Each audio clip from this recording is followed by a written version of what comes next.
Bonjour. Good morning, everybody. Miigwetch started tegen started zo kan ik hem wat ke. Geboorte na wanneer ik hem kan starten. Miigwetch in onderman. Hoe het is nog om kamat staan we nog om en ik snag ook zijn man en zemen to. Hoe het is zo en dan kan ik gewoon nog wist je nog om in we wabanong na kaya so kana ko ino we no ge de shawnong gabe nong kiet nong no kamay kit bishko kisgo so kana ko ma chibish shon chige hotwe we chroban da ba to ga chige we no chinong da go chibisin da mo at ke we no we ga chige Sishuan ma wachiku no jishik magayat. Been a dagger, ki hop magni wat no jishik ma. Gen chicken dan ke. Gen shaman told chicken dan ke no jishik magayat. Ah, so when we go to ticket, gen in wega shebach. Mang. Ah, Miigwetch, with the sec chigishikakwe. Oh, Miigwetch.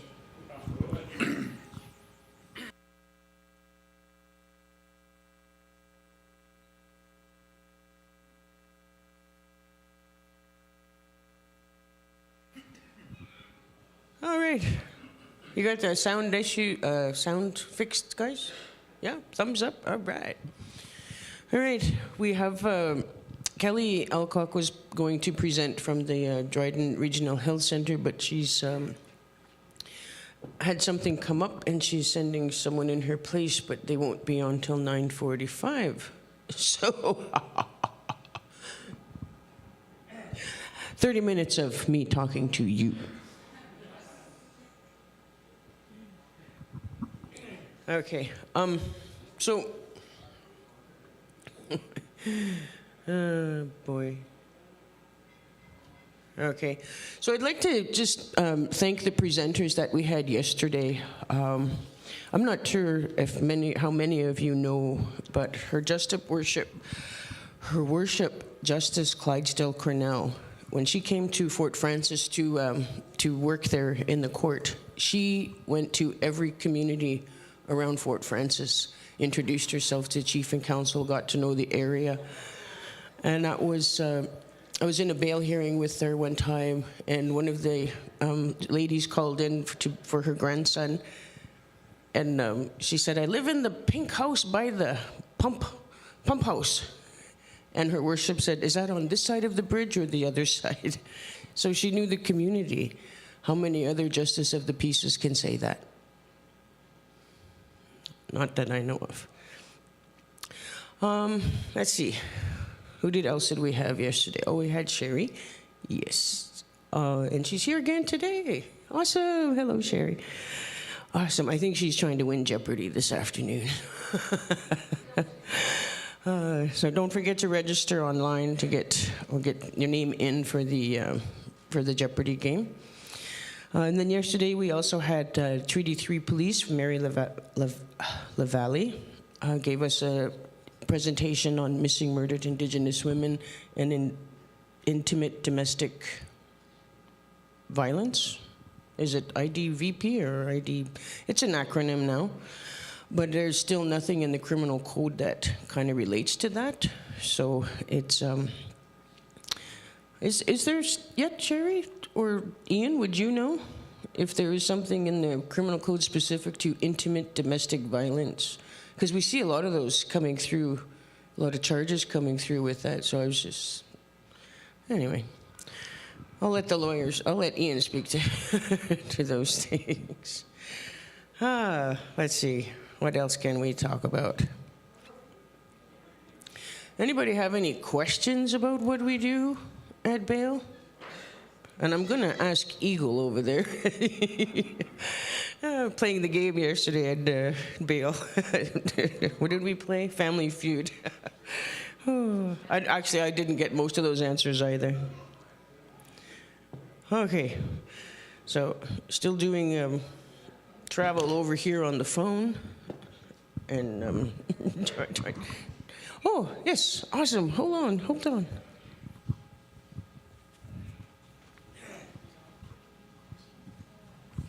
If it's okay, I wouldn't mind knowing what your program does, like from first contact to assisting them. I don't actually know what. Okay, so when somebody does get arrested, and if they have a previous record, they probably will most likely end up in custody. And then at that time, I either get a referral from duty council, or I get a call from the jail. And then I do an intake. I ask them like at least 30 different questions, just really kind of fast to kind of get a feel for what their future plan is, how they want to stop going to jail, or if they want to. One of the first things I ask them is, do you like going to jail? Because you seem to go there a lot. So.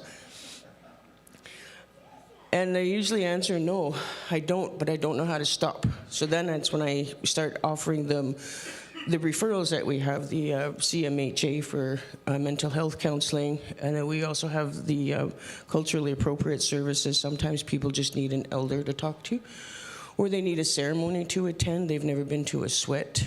They don't have their Anishinaabe name. And a lot of people, and then from there, we present a bail plan to duty council, to the Crown. We put it together with a verified address. And for us, mostly, we, because it's a First Nation community and a lot of the Crowns don't know the areas or the layout of the community, we know we can go out and we can check. A lot of the addresses aren't registered like a regular postal address, 123 Main Street. Although we do have Sesame Street, right? And then after we do the intake, we get them released. I refer them to one of my team. Larry handles Fort Francis with Emily. Eagle and Barry handle Kenora. I'm in Dryden. Bobby's in Lac Seul.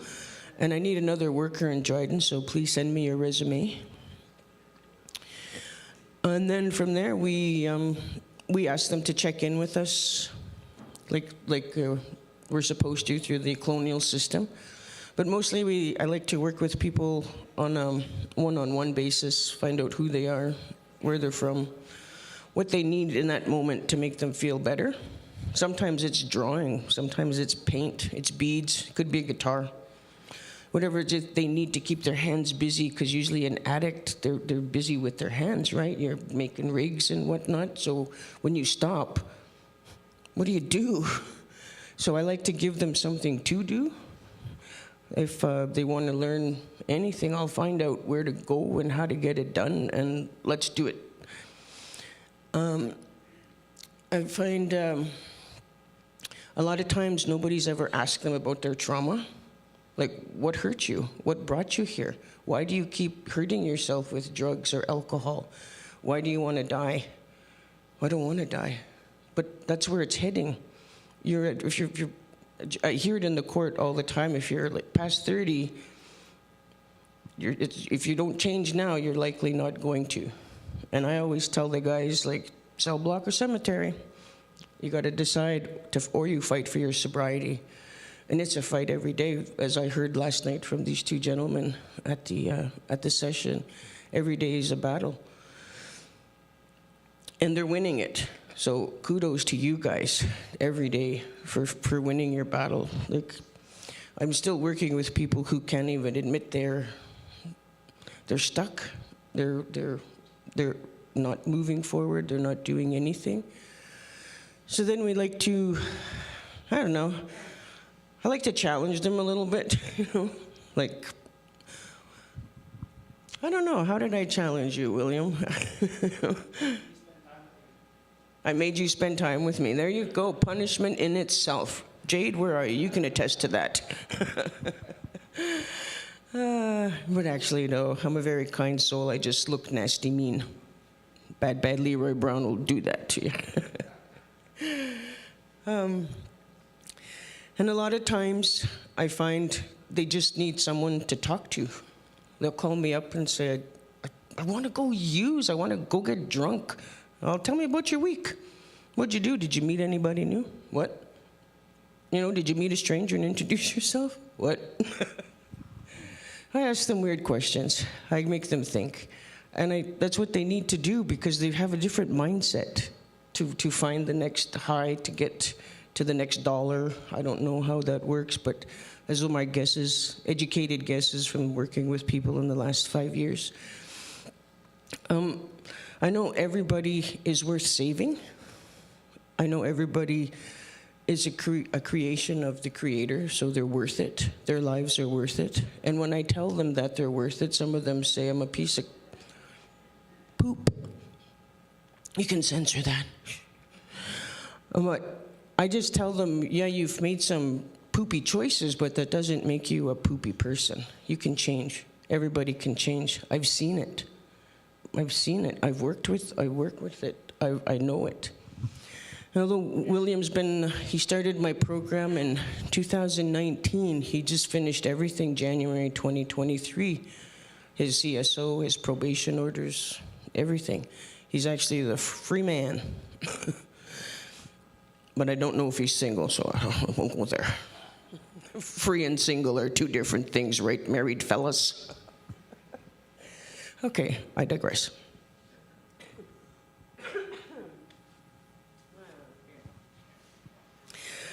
Yo.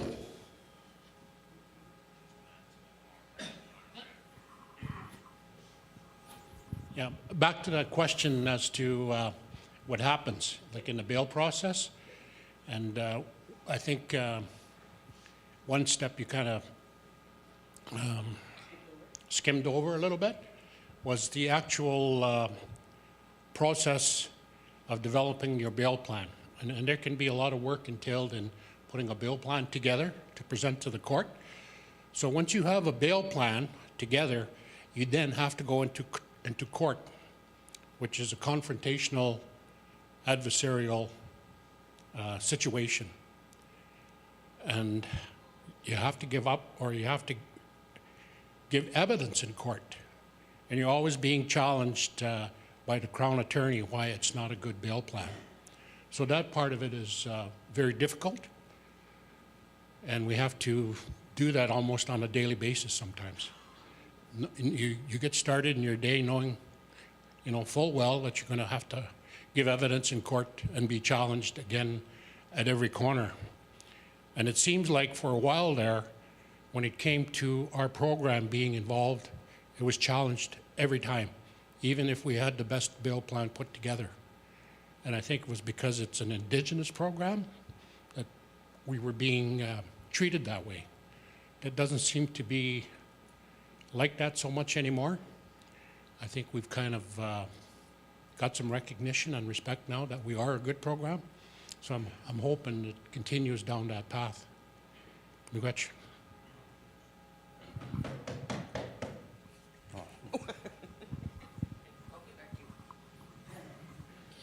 So just about the bail, I just didn't know if you guys assist with the bail planning, because I realize you guys probably know your community members, so you would know what a bail plan might look like. I'm just asking because I do have clients in this jurisdiction, so it'd be nice to know like what's available as far as assisting those clients.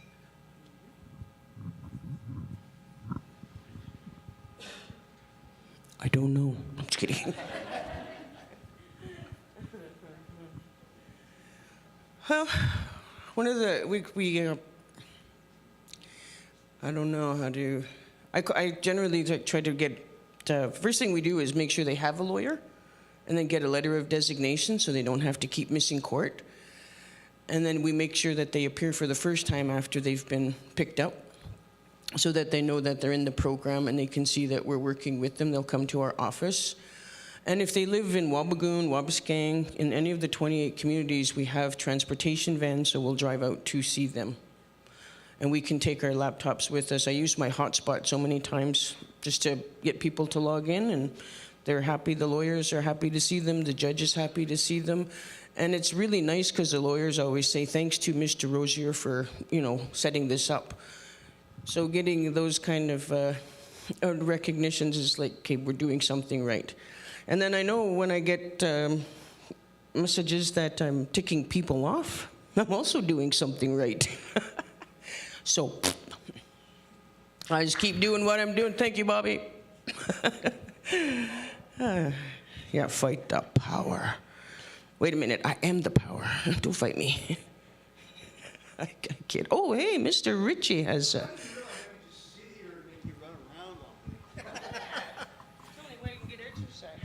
No, I'm a lawyer with Legal Aid Ontario, duty counsel in the bail courts a lot.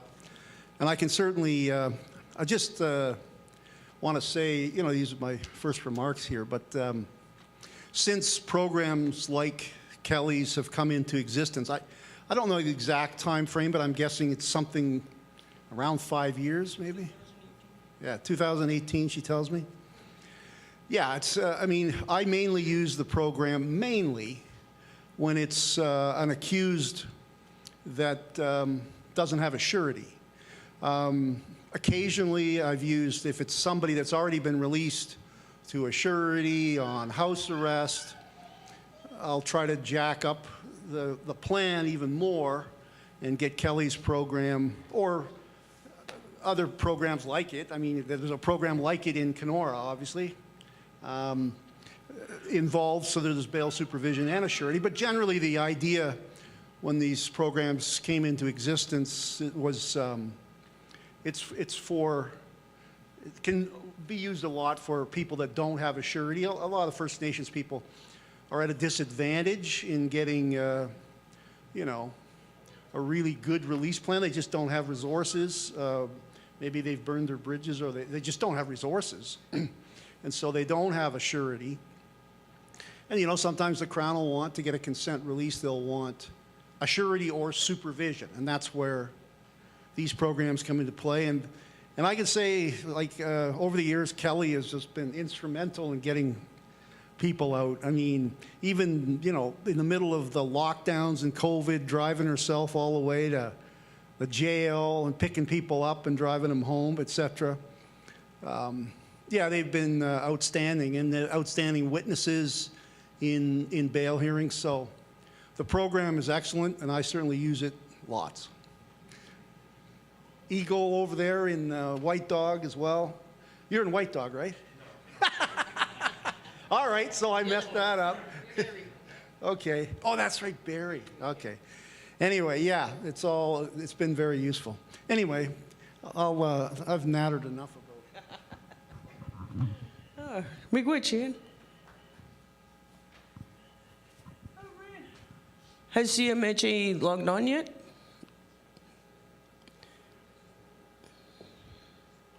Trying to stick to this, the colonial schedule I made up here. Oh, it's not till, okay, Barry Henry is transporting clients today. He's actually headed out to Big Grassy right now. So we work closely with the jail for releases.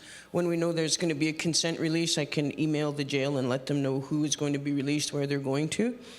And then when those people come down, their paperwork's already done, they're already packaged in their clear little Ziploc bags that they get when they leave the jail. So working with those ladies in records is really helpful, and we work well together, communicate well together. What else can we tell you about the bail program? We do a lot of aftercare as well. So when we just following up on their bail plan, basically, making sure that they're attending treatment. So far, I've sent 14 people down or 15 to the Ottawa Booth Center. The last one did not show up. He unfortunately had to get breached right away. So thank you, Eagle. And then the other ones, unfortunately, only 3 completed that, and one died. One died before he went. So the success rate is not that great. But it's not going to stop us from still wanting to help people to get on their healing journey and to start that way if possible. Oh, Miigwetch. My office wife. Oops, nobody was supposed to know that. Let's see. Eagle, do you have anything you'd like to contribute about how you do your programming in Kenora? All right. He's going to be on the panel later, so maybe he's going to say something of interest that you're going to want to challenge him on later. Yeah, what I do in Kenora is when I take referrals in, I usually do the interview process to see if they are eligible to be in our program. How we do things in Kenora is we do in-community supervision, whether I would travel out to my communities, the communities that I work with, which is Shoal Lake, 39 and 40, Dolls First Nation, Grassy Narrows First Nation, Onigaming, Whitefish Bay. It depends on how it goes in court. I could either do like 2 to 3 times check-ins per week.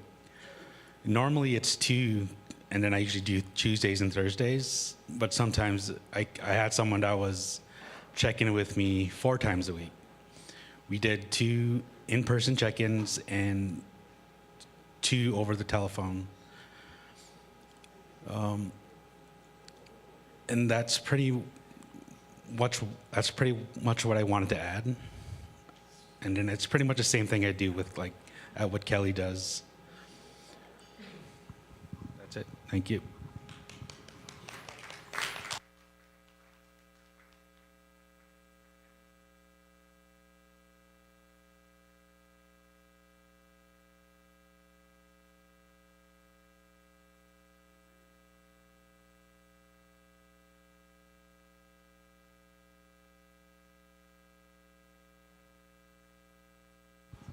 Okay, we're still waiting for Ashley to check in from CMHA. That might take a moment or two.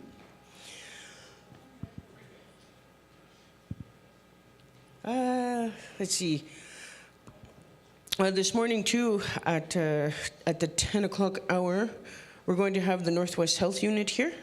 Shelley McClarty is going to be doing some naloxone training. A lot of our clients are users or and so we'd like to be able to take care of them in a good way if they should happen to overdose in our company.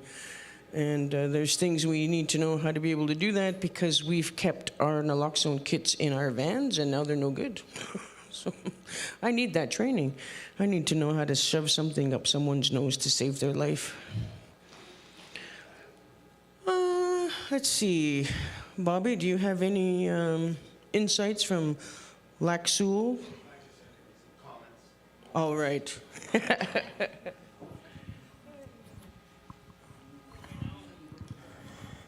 Hi, I'm Bobby Bingos from Lac Seul, and this is how I run things in Lac Seul. Lac Seul, we have 3 communities, like I said before, Whitefish Bay, Kijik Bay, and Frenchman's Head. Usually I get referrals from either Kelly or Ian Ritchie. He sends me an email and says, he got a client from Lac Seul, hey, can you help this person out? And I usually respond. Usually I know the person, like I know everybody in Lac Seul pretty well. If I don't, I can go around getting some background information about the person, family dynamics, housing, residency, employment, and all that issues. And whether usually a lot of times, a lot of these people are in conflict with themselves, the community, or the law, or child welfare. So there's a lot of resources out there to gather some information about the person in question. So usually I do that with Ian, then I I base my decision on the information I gathered. And a lot of times residency is usually an issue, right? A lot of these people are homeless too, or they're couch surfing. So I usually gotta go, gives me an address and I have to go check it out, whether if it's suitable or if it could work out or not. I find that a lot of our people, Lac Seul in general, I'm just speaking from Lac Seul, ever since the colonizers came here back in 1900 and they built that dam in Muir Falls, that uprooted a lot of our people And there's a lot of disconnections there already from families, language, the land. And it still continues today, right? It goes on to a child welfare and the legal system. So a lot of times I find these people are just caught between two worlds. You can't fit in the white world or the Anishinaabe way. So they're stuck in the middle. There's just one world. So I try to help them. Hey, I try to explain to them this is what's going on in their life. You got to take a bigger perspective of things, like overall view. Tell them the history of where you are now, why it is the way it is. You got to look at the aspects of the 60 school, all that stuff, residential school, education, health. Even the dam, right? The dam they built in there, Lac Sioux. Lac Sioux, when they built that dam, Lac Sioux was thriving. In fact, we were generally probably the one self-reliant. A lot of our First Nations people were coming to Lac Sioux to get medicine. That's how vibrant and self-reliant we were at the time. But when they built that dam, that was just gone, decimated. Our way of life, just gone.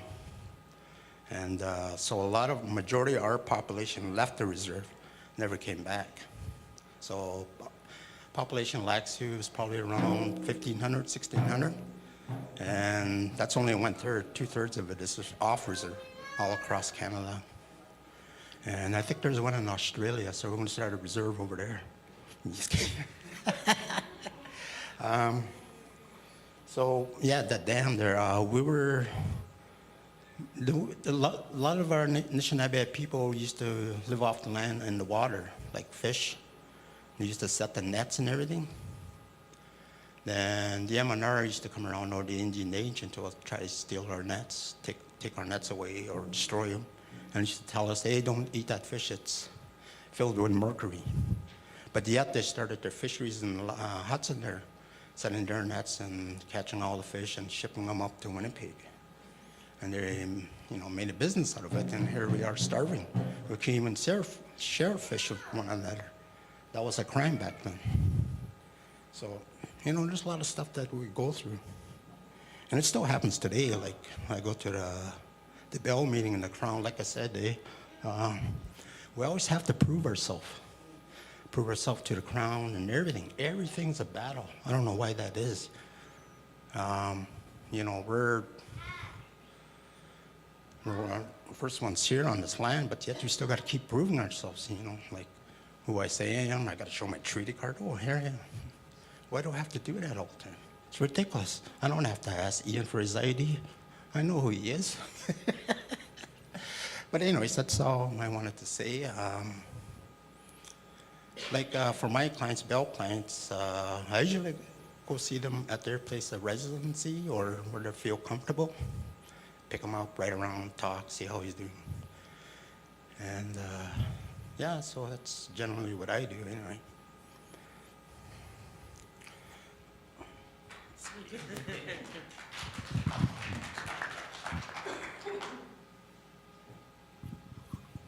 Miigwetch, Bobby.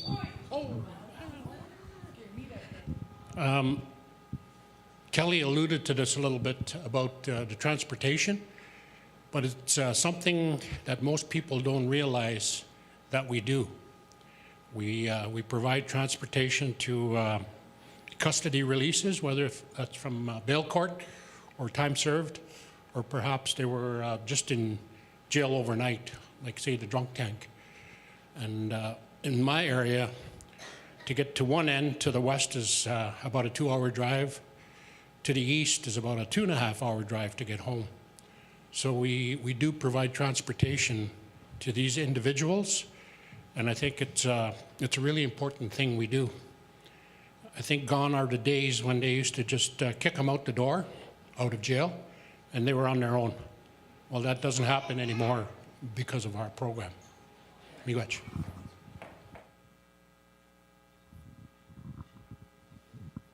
Awesome. So we have a question online. How do female supervision workers handle safety issues with clients? Like this.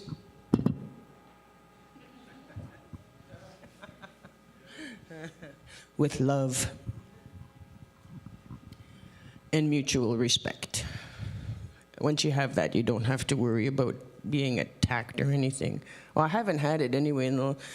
In the time I've been working, I've never had anybody lose their marbles on me. I've never been disrespected. Maybe that's part of who I am, because I let people know right off the bat that first thing I expect is honesty. Don't lie to me.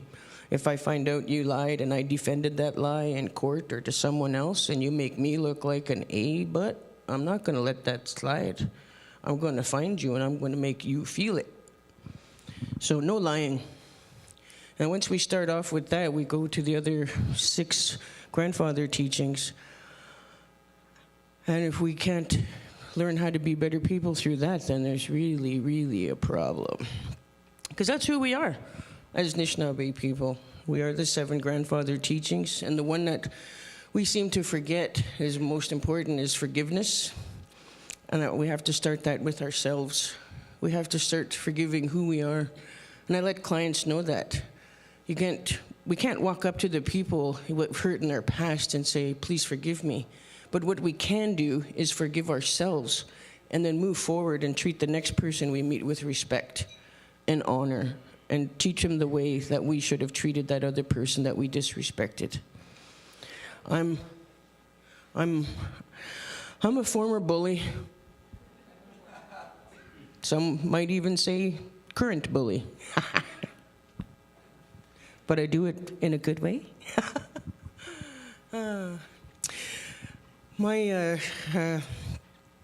So, where are we in? Check this clock here. Oh, CMHA, are you online? Ashley from CMHA? Or Dryden Regional Health Center?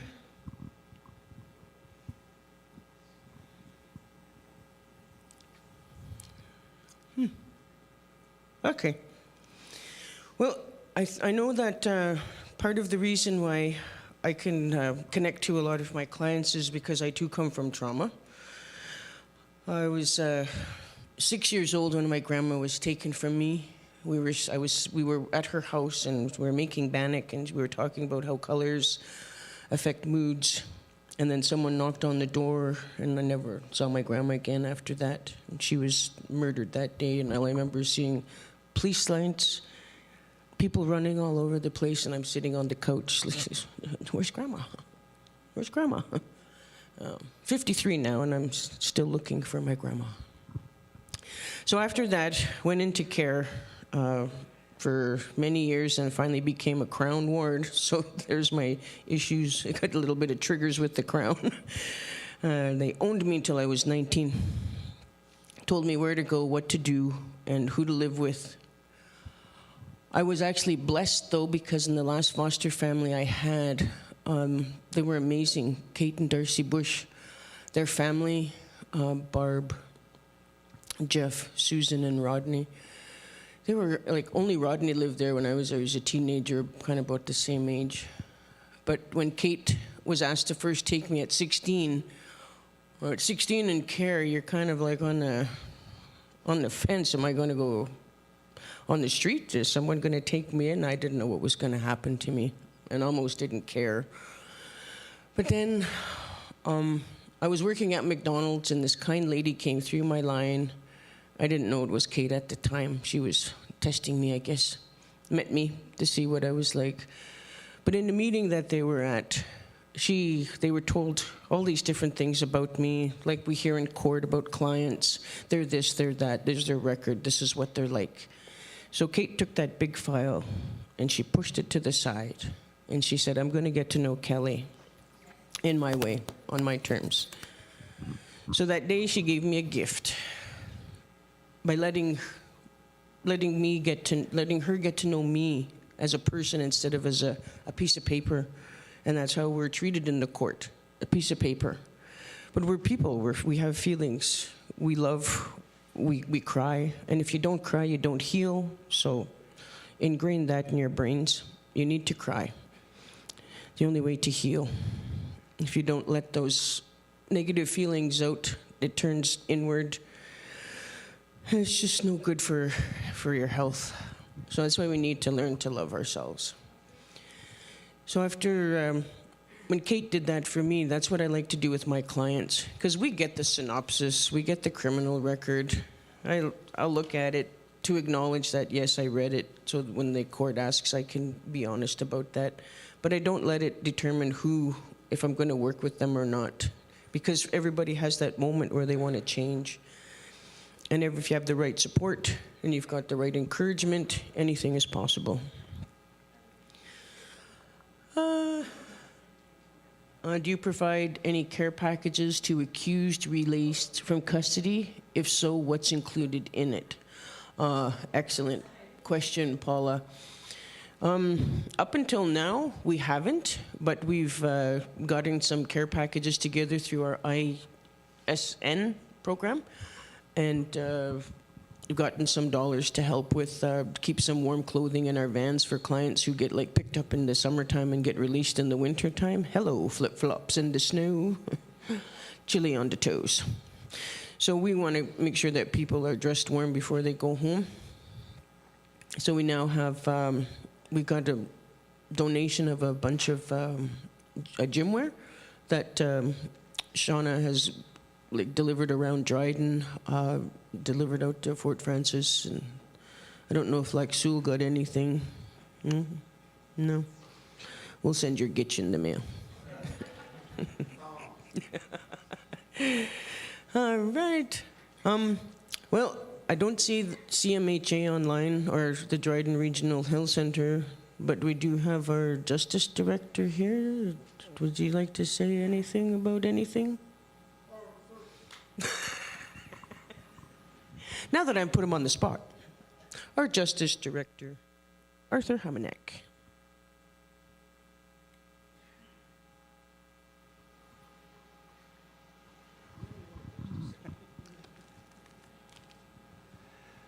Miigwetch Kelly.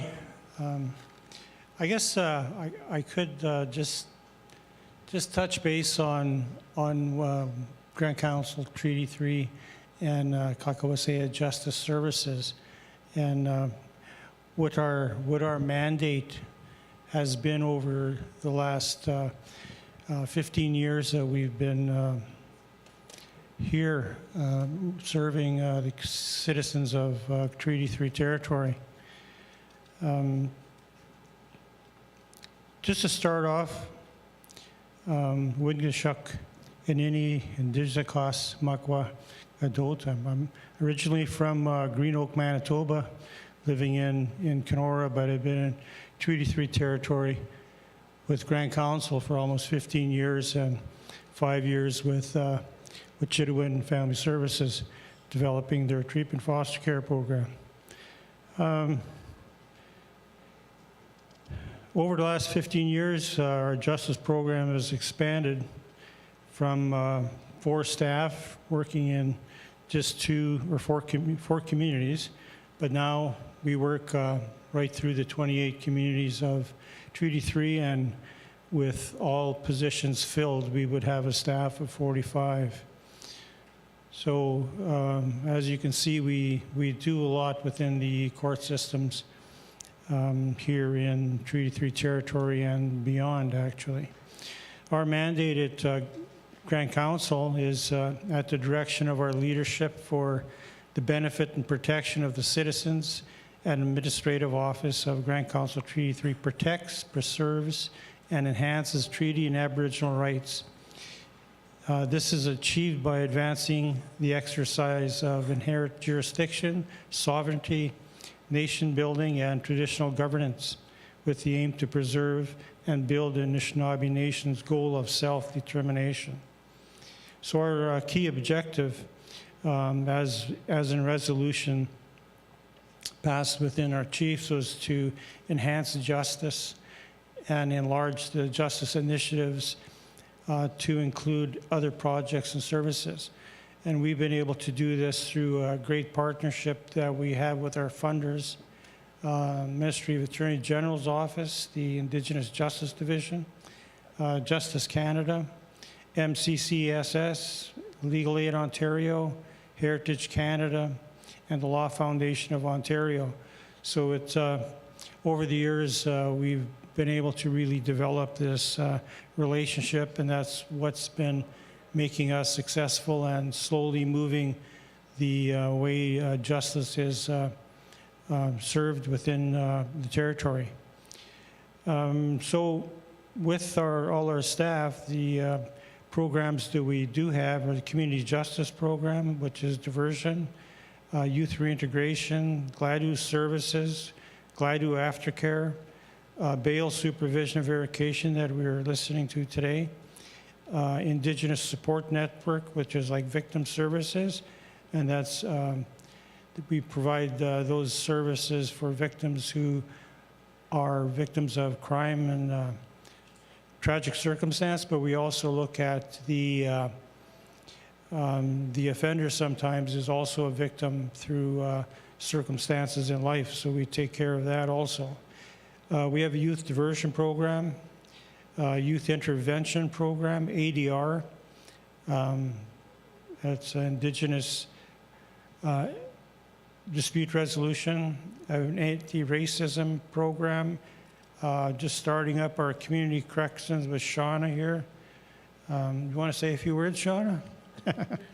Put you on the spot too. We have justice project leads. One of the big things that if you saw the news at the beginning of the week, we've opened up the Community Justice Center in Kenora with the mindset of using restorative justice practices within the territory. And then we do have portfolio activities on the political side.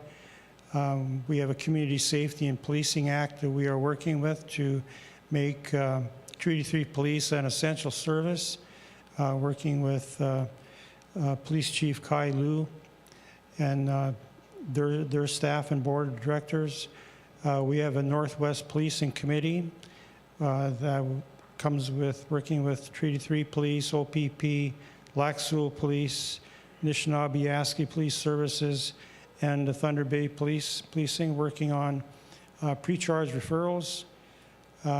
We sit on the Chiefs of Ontario Tripartite Committee regarding the prosecution of First Nations laws. We sit on the OPP Indigenous Advisory Committee that we meet in Aurelia, but we are also developing an advisory committee for the Northwest with the OPP and Treaty 3 Police. We sit on the Legal Aid Ontario Indigenous Advisory Committee to the Board of Directors, which has really helped open up the ability to get legal aid services. We're on the Court Release Committee, UNDRIP committee meetings. We're on the Federal Framework Task Force on First Nations Justice. And so some of our key activities, we continue advocating for Treaty 3 members in the court and justice systems, and also to lower the overrepresentation of our community members within the system, but also, as you can see over the years, we've expanded the representation of First Nations people working within the justice systems. Other activities, we spend time coming out to the communities and explaining our programs. Every year we take a law student from the Debwaywen program, which was initiated by the Ayakibuchi report as one of the recommendations. In fact, those recommendations coming out of the Ayakibuchi report was why there is an Indigenous Justice Division at the Ministry of Attorney General's office. And also we sit on the advisory committee to the Boer Alaskan Law Faculty at Lakehead University. And actually downstairs later today, we have 25 law students coming in and teaching them about GLADU and how to present GLADU and how to understand how important that GLADU report is for First Nations people going within the law community. So that's my presentation after being put on the spot. Miigwetch.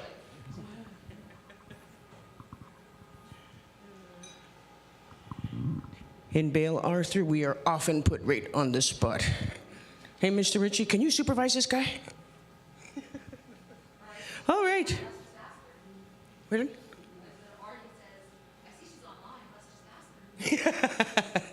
True. All right. So now we have from the Northwestern Health Unit, Shelley and her partner Jordan, and they're going to give us a presentation on naloxone training and harm reduction. And I shall let them take it away. Thank you. Yeah, Jordan may have to be the clicker person. Hi, my name is Shelley McClarty, and I'm one of the public health nurses here at the Northwestern Health Unit, and so is Jordan Backus. And one of our other nurses isn't here right now. Her name is Deanna, and the three of us work in the sexual health and the harm reduction program. So we do a lot of the community presentations, but we also do some outreach nursing in the community, and we also run clinics out of the health unit as well. And we partner with a few people. I see that we have a few friends sitting around this table right now. So yeah, I'm just going to start. It's been a while since I've done a presentation since COVID, so have to bear with me if I seem like a rookie here. So I just kind of want to talk about overdose prevention, but I'm going to first talk a little bit about some of the harm reduction stuff. Did we bring a kit? Okay. All right. Where do I point it?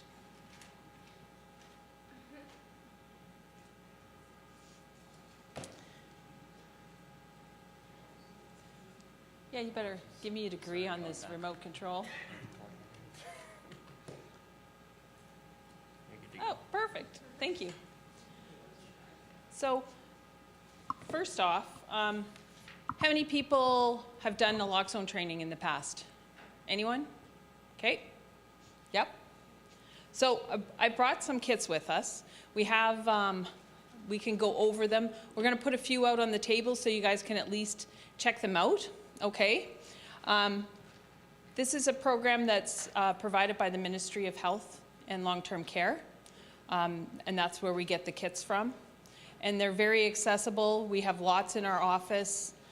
We give out, I can't even tell you the number that we've given out this year. We haven't pulled our stats yet, but we've given out a ton of naloxone kits. Yes?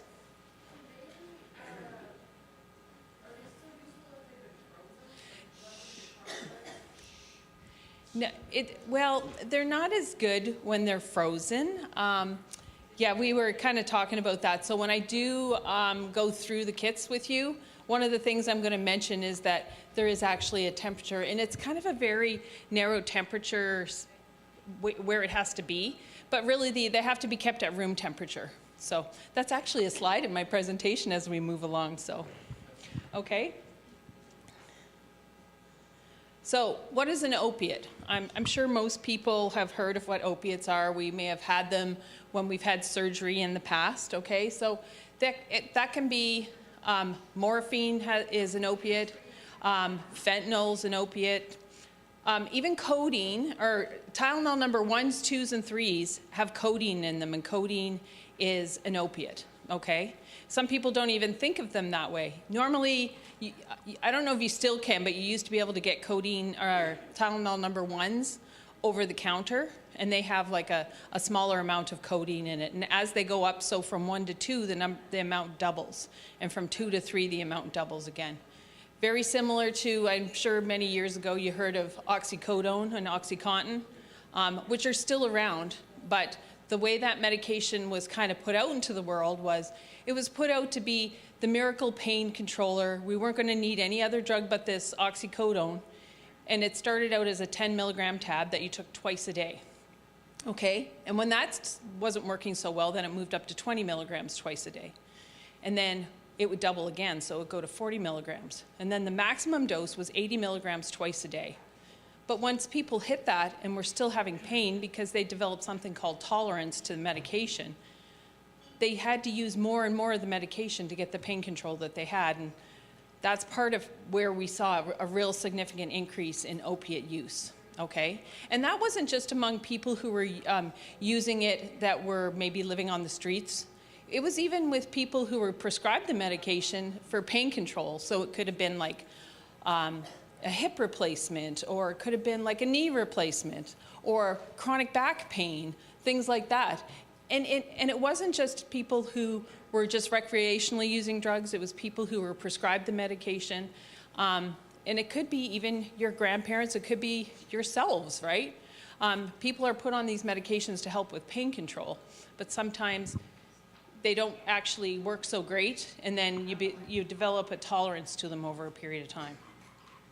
So I'll talk about opiates in Ontario, opiate overdose prevention, and we'll do the naloxone training. So we know that opiates are drugs made from the opium poppies, or they can be synthetic and made in a lab, okay? They generally manage pain, and they're also used to treat addictions to opiates, okay? So you may have heard of the methadone program. You may have heard of Suboxone. Those are two medications that can be used to help get people off of, if they're given to people regularly, then they're not trying to find that treatment somewhere else, right? If it's kind of a controlled supply. You may have heard that in the news that BC is trying to do a controlled supply situation. They had a dispensing machine they tried over when we were in the COVID lockdowns because people were needing their medication. You can't just stop this cold turkey because it can have its own medical consequences when you try and stop cold turkey, okay? So we know there's short-term effects from taking opiates. Those are feelings of euphoria. You do get some pain relief. You may feel tired. You may feel sedated. Long-term effects, though, is nausea and vomiting. People would have abdominal bloating, constipation. It can affect your liver. It can affect your brain, resulting from respiratory depression. And I'll talk about that a little bit further down. So, and sometimes people were using this medication even for emotional pain, okay? It can happen to anyone. And I think that's the point I try and make with most people is people didn't wake up one day and decide, you know what, today I'm going to be addicted to opiates. It didn't just happen that way. And it happened over time. It happened for reasons. And you know what, now we're trying to help people get through some of that, but it's going to take a bit of time. So we talk about tolerance and dependence. I kind of mentioned that with the oxycodone, how people develop that tolerance over time and then they need more and more drug to get the same effect. That tolerance, even though it can happen pretty quickly, it can go away really quickly too. So say somebody was on oxycodone and they were using it 4 times a day, then they were in the hospital or they went into a treatment center, or they had to go to jail, and then they can't get their drug there. So then they go through withdrawals, which is not a fun process either, which I'll talk about in a little bit. But then when they come out of the hospital or come out of a treatment center, or come out of jail, then they go back to using what they used before, thinking, you know what, I'm okay. I could take 4 oxy-80s, I'm good. And that's where the overdoses were happening, okay? Within 2 weeks of people coming out of treatment programs, jails, hospitals, or stopping using for periods of time, that's when we saw overdoses, okay? And then dependence is when the drug is no longer present. It produces something called the withdrawal syndromes that we kind of talk about. And that's where people get the sweats. They may have seizures because they're going through withdrawal, okay? This kind of is a really good chart to look at that talks about how long opiates can last for. So there's the short-acting opiates usually can last anywhere between 6 to 12 hours. Long-acting opiates can usually last about 30 hours. Then there are some other opiates that can last 3 days. So, for example, fentanyl patches. We can put a fentanyl patch on. They were good for 3 days, right, Jordan? Yeah. 3 days were the fentanyl patches, okay? And people would put them on, leave that on, change it in 3 days, and that seemed to kind of give them some control. And we'll talk about fentanyl too because it's all over the news. It's the big drug that's really having a huge impact, and it has for the last 1.5 years, okay? So we know that sometimes when they don't get anything for up to 72 hours, that's when they start to go through withdrawal, okay? That's where the nausea, vomiting comes in, stomach cramps, diarrhea. It gets a little bit worse though. Then they can have seizures, okay? Go through all kinds of withdrawals. And it's not just with IV drug use, it can be from taking oral medication too. It can be from smoking the drug. It can be from snorting the drug, okay? And we actually know now that we're seeing a decrease in injection drug use, but we're seeing an increase in people smoking the drug, which, believe it or not, of the two harms, smoking it has currently less harm than the injecting, okay? And I know some people are going, well, how is that? Well, when we try to help somebody, say we have to do testing on them, and they're in injection drug use, it's really hard to find a good vein to even get any blood on some people. Sometimes we have to poke their feet, and sometimes we're not even successful with that. Sometimes we find the tiniest vein between someone's fingers to get some blood out of. So just to give you an idea, if they had to go in the hospital to get an IV, we're talking like major IVs. They may, if they can't get one in their arms or in their legs, they may have to put one in major big arteries in their necks and veins in their necks, okay? So this here was, we just did a little conference, or like an online education session, and this was the most up-to-date stats I could pull for you. But this is the deaths per 100,000 people, okay? And you can kind of see when the pandemic started where we were. 2018, we saw a bit of a surge. 2019, we saw a bit of a dip. After 2019, we saw the rates go crazy with all opiates, but then we saw a significant increase with fentanyl in particular. And that's kind of where we saw the rates go up. So the rates of death have almost tripled since 2018. Over 21 Canadians died each day, and fentanyl was the primary drug that they overdosed from. So over half of these deaths also involved stimulants. So that means it was a combination of an opiate, and it could have been crystal meth, it could have been cocaine, it could have been methadone, not methadone, but crack cocaine, that's what it was. So those are kind of the three ones we did see. But it just mentions involving stimulants, okay? So you kind of see the difference in the numbers. And we got as far as January to June of 2022 on here for statistics. And that's deaths per 100,000. And these are just crude statistics that they were able to give us a week ago. And then healthcare costs have also increased because of it, okay? Especially related to methamphetamine. We know that methamphetamine is very crystal meth, very similar to cocaine in the effect it has. So if you think of opiates, they depress everything, slow it all down. Stimulants, they speed everything up. Sometimes they want the effects of both at the same time. So, and sometimes they were accidentally. They were maybe only using crystal meth, but somehow it got laced with fentanyl, carfentanil, and we did see some of that happening. And there was overdose deaths because of that as well. So if you kind of have a look at other CNS stimulants, that could be the methamphetamines, crystal meth, those types of drugs. This is where we pulled those slides from. So I can give you a copy of this after, and you can, at least I'll give you the resources where we got them from. Okay? Any questions so far? Anything you didn't already know? Probably not. Probably have already heard a lot of this. That brings us to opiate overdose prevention, okay? So 2 goals of our program is to prevent overdoses through education, but also to prevent overdose deaths through early recognition and naloxone administration. We've come a long way with naloxone. When we first came out with it, everybody was afraid to have it, and now we give out, we probably give out 150 naloxone kits a month on average. So in the fall, we were between September and December, I think we were giving out roughly 200 kits a month. So what does an opiate overdose look like? Well, usually they're breathing. I thought that would look better, but it's so washed out. So their breathing will be slow or not at all, okay? Their lips and nails may be blue. They may not be moving at all, so they could be slumped over in a chair, or they could be laying down in bed and still not be too responsive. They may have a choking or a gurgling sound, okay? You think they're sleeping, but they're not. And you can hear the gurgling and snoring.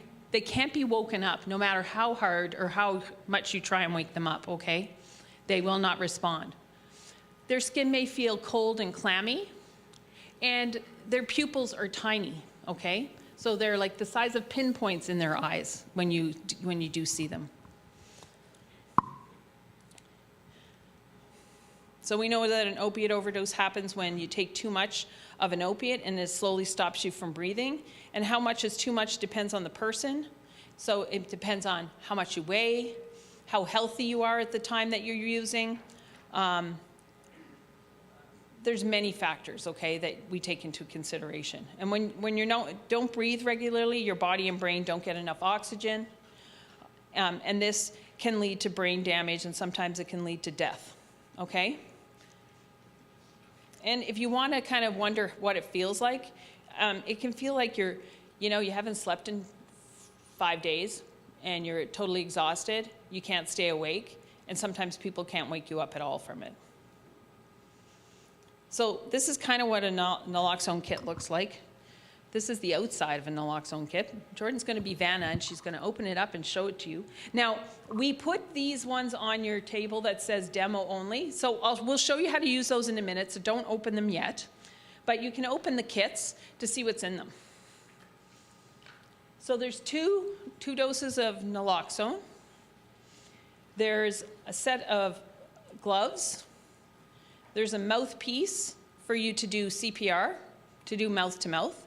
And just so you know, over COVID, we suspended doing mouth-to-mouth, but we kept doing chest compressions because it was an aerosol-generating procedure and we didn't want to pass that around.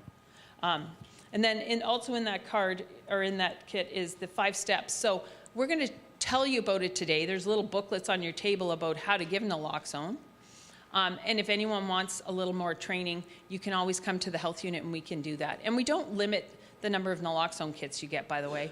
We try and not give you 10, but if you think you're gonna use 2 within a certain period of time, that's good. We have really good expiry dates on this batch that we have right now, so we can at least give them out and know that they won't expire before you use them.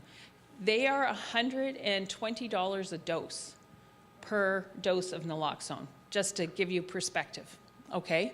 And we hate when they go to expire, so if you think you're not going to use it before the expiry date, give me a couple of months' notice, and we will change it out and give you a new one, and we will take the old one in and we'll give them out for people to use so that they'll be used up in a timely manner. So this is just the contents we just went over. So this is kind of an infographic. So to explain to you how opiates and naloxone work, we have these receptors in our brain that control. Am I talking not loud enough, or am I okay? Okay. Just because I hear my voice get loud and then not. So we have these receptors in our brains, okay, that control breathing and our heart rate, okay? They like opiates, okay? If it works, they'll move in here. Isn't that cool? I didn't do this, so I'm not taking credit for it. So that's when opiates are present. Now, when we give someone naloxone, this is what happens. Our brains like naloxone better than they like opiates, so they kick them out, all right? Now, we know that naloxone only works for a certain period of time, and I'm going to go over that in the next slide. But that's kind of what happens. If you give it in a timely manner before people's heart stops beating, or before they completely go into respiratory distress, you can reverse the effects of an opiate. You may need to use both doses of this naloxone when you do it, and sometimes you need to use more. Sometimes we've heard of them using 4 and 6, depending on what drug they've had. Yes? Some of our staff happened to be on scene at an overdose. Yes? They assisted the ambulance personnel. Yeah. We Perfect. We've been trained on. Anyway, thanks, Kelly. So they happened to be on site when a person was having an overdose, Yes. and it took 9 naloxone Yeah. for this person to come back. So what that tells me then is we've talked about fentanyl just briefly. Fentanyl is like 100 times stronger than morphine, but carfentanil, which is an elephant type tranquilizer or used for big animal tranquilization, is 100 times stronger than fentanyl. And we've heard that carfentanil's been in the region. We've heard it comes and goes, like it's not always here, but we've heard of it being in the area, and that's, I bet money on it when they did any testing. The person did come back? Yes, that person come back. Did they go to the hospital? They did go to the Okay, hospital. In fact, this co-worker actually assisted in driving the ambulance while the paramedics were working on this individual Yeah. to get that ambulance closer to get an oxygen supply. Oh, yeah? So that was quite a day for our co-worker. Well, that's amazing. Yeah. Anyway, I just wanted to bring that up, that it took 9 of those doses for this Yeah. person to come back. It's very scary, actually, that how much sometimes you have to use. And some people give up too soon.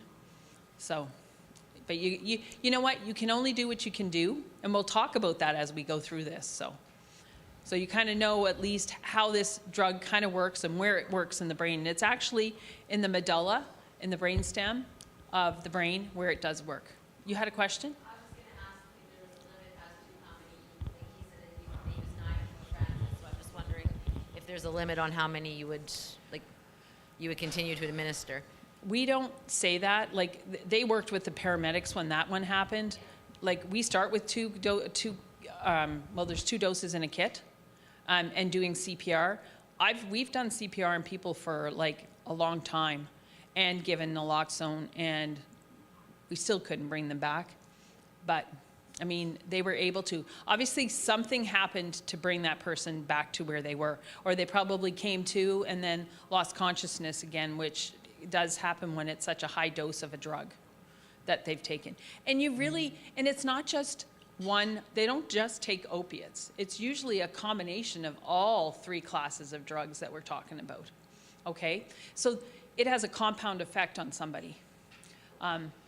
So we'll talk about that as we move through this too. So we know that naloxone normally would start working in 1 to 5 minutes. Now, can you tell me, sir, how long did it take for naloxone to actually start working at all? After the 9th dose? Well, it was immediate. This person started to come around. Yeah. They already thought he was dead. He had Yeah. turned color, Yeah. quit breathing, there was no pulse. Yeah. And then after that 9th dose, All of a sudden. all of a sudden came back to life. Yeah. I don't know how else to explain it, but it was like immediate after that 9th dose. Yeah. But they just kept trying. So then when he came to after the 9th dose, he probably went into bad withdrawal symptoms too, where he probably had the sweats and felt crappy, or did he not even make it to that point yet? No, actually, he was asking for more. Yeah, yeah, He wanted more more drug. Narcan. Yeah, he Oh, wanted. you wanted more Narcan? Yeah, Oh, yeah. And I don't know if that's just because he was, delirious or what, but yeah, yeah, yeah. yeah. Okay, so we know that naloxone normally will start working in 1 to 5 minutes, okay? And it stays active once it's in the body only for 45 to 90 minutes, so it's a small amount of time. And then we know that it's only effective with opiates. So obviously there was other drugs also probably involved in that situation, but we don't know. I mean, we'll never know until if we ever get a toxicology report, maybe then we'd know. We 2 incidents mixed up. That's The one okay. where he wanted more was a different incident from the From that one. ambulance scenario there. Oh, okay, yeah. Yeah, sorry about that. No, that's okay, because sometimes when they come to, after you give them naloxone, they start having those withdrawal symptoms, so they want to use more drug to make those symptoms go away, because going through withdrawal is not a good experience. But we'll talk about that in a second. So it does not get people high when you give naloxone. I just want that clear. It doesn't encourage people to use more opiates either. And it can cause harm to those overdosing on non-opiates. Okay? It can cause withdrawal symptoms like pain, high blood pressure, sweating, irritability, agitation, irregular fast heartbeat, seizures, and it's just not a good time, okay, when that does happen. This is just kind of a list of naloxone versus opiates. It's the duration of action and the length of time that a particular drug is active in the body. And the duration of action of naloxone is shorter than most opiates. So my point with this slide is that, remember I said it's 45 to 90 minutes, which is 3/4 of an hour to an hour and a half that naloxone will work in the body. We know that codeine will work for 4 to 6 hours. Fentanyl given IV is 0.5 to 1 hour, okay? Hydrocodone is 4 to 6 hours. Mepridine is Demerol as well. It's 2 to 4 hours. Methadone, so methadone that they get from going to the OATC clinics, or they can get it prescribed by their doctor and they can go get it at the pharmacy as well, as long as they're under the care of a doctor. Can last 24 to 48 hours. Morphine is 4 to 5 hours. Oxycodone can be 3 to 6 hours. Buprenorphine, which is in Suboxone, which is used to help get people off of being addicted to drugs, can last 24 hours. And naloxone, we know, can last that 45 minutes. So everybody's different. We don't know who's going to be the 45-minute and who's going to be the 90-minute one. So what are the risks of giving naloxone? So we know that most of the risk is they're withdrawing, okay? And the impact that the withdrawal will have on their body. And most of us would go, you know what, I'd rather be withdrawing than dead. But that's not always the way people feel about it, okay? It's just where they are at the time they're going through what they're going through, okay? So basically all risks are related to the sudden withdrawal symptoms that naloxone causes in someone who's using opiates. So that can be, like we told you, the return of an overdose, which can happen pretty quickly depending on how strong that drug is as well. So if somebody's used like fentanyl, their overdose can come back quicker than if they used codeine or morphine or oxycodone, okay? And the seizures and all the other withdrawal symptoms. People have died from withdrawing, just to give you perspective as well, okay? And then we did do a study, well, we didn't do the study. There was a study done of 30 individuals who received naloxone who had not used any opiates. And they wanted to see what's the impact if I give naloxone and somebody's not overdosing from an opiate. And the most commonly reported increased blood pressure, constipation, toothache, muscle spasms, musculoskeletal pain, and nasal symptoms. But nothing that was life-threatening, okay? So that if you were to give naloxone to somebody and they're not overdosing from an opiate, it's still safe to use, okay? And then there's the 3 classes of drugs I kind of talk about. But we know that naloxone works mostly on the opiate class, okay? But we are constantly seeing opiates mixed with the stimulants. We're seeing it with crack cocaine, methamphetamine, crystal meth, and that's a constant thing. We do have, we've trialed some fentanyl strips to test for people to test to see if their methadone has fentanyl in it before they use it. So to try and prevent overdoses. It's no good to test fentanyl to see if it has fentanyl because it's going to be positive. But just to kind of give you perspective, we've tried some of that. There is drug testing though down in Toronto and the bigger places. We don't have that here yet, where you can take your drug in, give them a little bit of the supply, and they can test it to see if it's laced with anything. So we know that these classes can be mixed together. And when I talk opiates, I'm only talking that top corner box. And in our little booklets, it's kind of, we try and follow the same booklet for this presentation. It doesn't work on alcohol, benzodiazepine, zopicone, barbiturates, or GHB. It only works on opiates, okay? So if they've used any of those, it won't reverse those effects.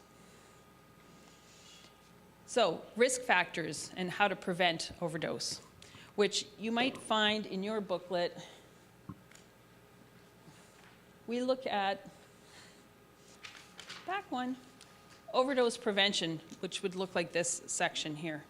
So we really encourage people not to mix, and if they're going to use drugs, to use one drug at a time. Poor health in using the same amount of drugs can, so if you're not feeling well today and you use the same thing that you used yesterday, you could potentially overdose because your body isn't absorbing things the same way it used to. Changing to a different opiate. So say someone's going from using morphine to fentanyl. That's a huge jump in drugs. If you looked at that class that I showed you earlier, if you jump from one drug type like that up to fentanyl, fentanyl's like pretty heavy duty, okay? Change using in a new place where you don't know kind of the process, you don't know the drug dealer. So we kind of tell people, don't mix your drugs. Know who you're getting your drugs from. If you don't know, use small amounts at a time so that you don't have a risk of overdose. Remembering that your tolerance can wean over time, and things like how healthy you are, your weight, those things have impacts on how you're going to tolerate your drug that day. So some of the harm reduction tips, like I said, use less when your tolerance is low. Choose a safer way of taking the drugs. Don't use alone. So when we know people are using alone, there's actually an app that you can call and someone will stay on the phone with you while you're using to make sure you're doing okay. And we have one of the apps that we do have they kind of created in Northwestern Ontario is called the Lifeguard app, which I don't have a copy of on here, but we can show you at a later time. And then talk to trusted healthcare providers. It takes a lot for people who use drugs to trust healthcare because they don't get the same treatment everywhere. Sometimes they feel very judged, especially when they go to emergency departments. And I'm looking at my time. Sorry, I'm running over. So I'm going to show you the kit. So the naloxone kits that you have here. The first step that you're going to do is you're going to shout their name just like you do in CPR first aid. You're going to go, hey, Bob, are you all right? Are you okay? If they don't respond to you, you're going to call 911 before you give the first dose of naloxone. We want to call 911 because then we know they're on their way. And if you're nervous or stressed about doing that, they'll stay on the phone with you and they'll talk you through the whole process, okay? They're really good that way. Then you're going to call 911 if they're not responding to you, okay? And then you're going to get the naloxone ready, and I have to put this mic down to show you. So you can take your demo ones that you have on your table right now. You're going to peel it. You're going to peel it back. Okay, here we go. She's going to peel back the stick. There's a little dot on the back. Just peel it back. And you're going to hold the naloxone between your two fingers. Okay? And we are not going to put this up our nose right now, okay? We are, although everybody, you're going to put it up your nose as far as it will go to the base of your fingers. And when you give this, somebody's going to be laying flat on their back with their head tilted back, okay? You can't do CPR with someone sitting in a chair or on a table, okay? So once their head is tilted back, then you're going to spray, but you guys are going to spray it to the floor just to see how easy it is to dispense. It's like a nasal spray. It's easy to use. When we had the injectable stuff, people were not wanting to use it, and that's why we've gone to this nasal spray. This works just as fast as giving the injection, although if you talk to some people who do use drugs, they would prefer the injectable version, okay? Just because they feel that it works faster. But this works within 1 to 5 minutes. All right, so we've done all that, we've pressed it. So now what you're going to start doing is you're going to start doing chest compressions, okay? And you're going to do 30 chest compressions to 2 breaths. All right, and you're going to do that for at least a minute or 2 minutes, okay? And then after 2 minutes, 2 to 3 minutes, you're going to reassess the person. Are they breathing? Have they come to? If they haven't, then you're going to move on to step 4 or step 5. Is it working? And if it's not working, then you're going to give the second dose of naloxone, okay? And then when they do wake up, they could wake up suddenly or they could wake up slowly, okay? and they might be combative. They might want to jump up and start using more drugs. They can become very aggressive, okay, when they do come to. That might not be the experience you had with the person you guys had for when they overdosed. They probably weren't jumping up and wanting to run away, no. But when people haven't used like heavy duty drugs, or they haven't used a lot of drug, but they did overdose on what they did use, that's what can happen. And then if they do wake up and they're kind of sleepy, you can put them in the recovery position on their side and monitor them until the ambulance gets there. I always tell people, hold on to these little thingies, because they're going to say, well, what medication did you give? And you can say, I gave these. And then they have what you've given. So now everybody who we give these naloxone kits are actually covered under the Good Samaritan Act. So some people go, well, how do I have the right to carry this medication? And there's a little drug or a little card in your little kit.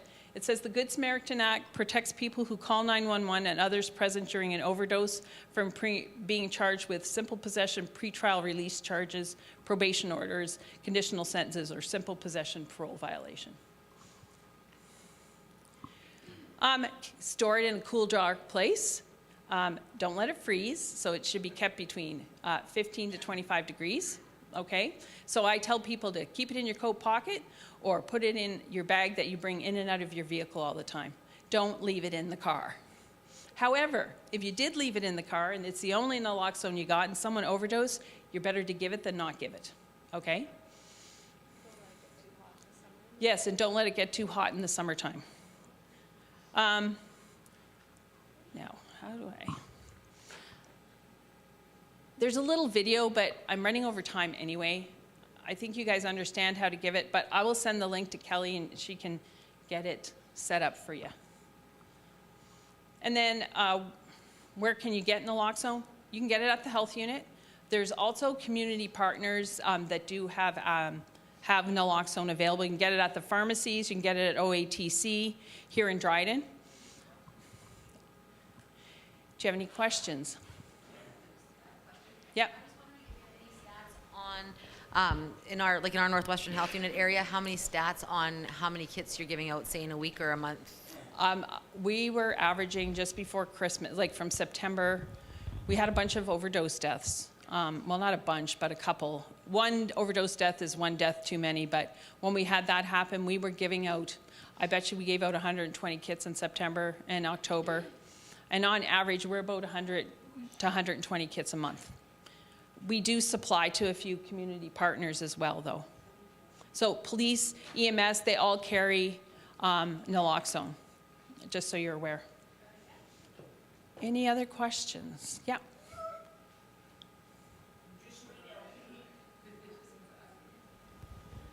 When you're able to get somebody to the hospital, what does the hospital do for them? Do they just keep giving them naloxone as well, or do they have other methods? So when someone comes into the hospital that's overdosed, they will continue to give them Narcan, but they usually give it in the form of an IV or a drip, so they're continuously getting a dose. With the spray, it takes a little bit longer to work because it has to go through the bloodstream in the nasal cavity versus if we're directly entering it into the vein. And we're also going to give them respiratory support, so oxygen. They're going to be monitored for cardiac conditions as well. Like Shelley had mentioned, going through withdrawal symptoms can cause cardiac issues, and they could go into basically a heart attack kind of situation. So we need to monitor that whole withdrawal process. So making sure that they're still safe in that sense. Yeah, so once we get them through the withdrawal or the overdose, then we deal with the withdrawal at the same time. But like I said, if it took 9 doses of naloxone to get that person to come to, they're going to be in the hospital for a period of time and will probably be on a drip for a while, and then they will start the withdrawal process. So there's nothing that can totally make withdrawal a fun experience, except there is medication that can kind of decrease how bad it is. And if we can, we try and help people that way. But people, as soon as they get past the overdose part, they're out of there. They bolt. Until they're ready to go on some other form of treatment. But people do come and ask us for that support and ask to be referred, and lots of people self-refer to OATC as well. and sometimes people need further support. And the problem is there is not enough treatment programs anywhere. And we need a program that it starts with the treatment, but it has to have the supports that come afterwards. And really, housing is a huge issue, and people being on the streets, and it's really a rough going right now. So there's so many variables that are in there. Just a follow-up with being in the hospital. Would they allow someone to leave if they're still in the process of or overdosing? They're still on the Narcan, but they're like, I'm out of here. You just screwed up the best moment of my life. Can they be held and wait until they're done? We can't like hold them unless, I don't know if there's a legal way to keep them there, but they usually will sign themselves out.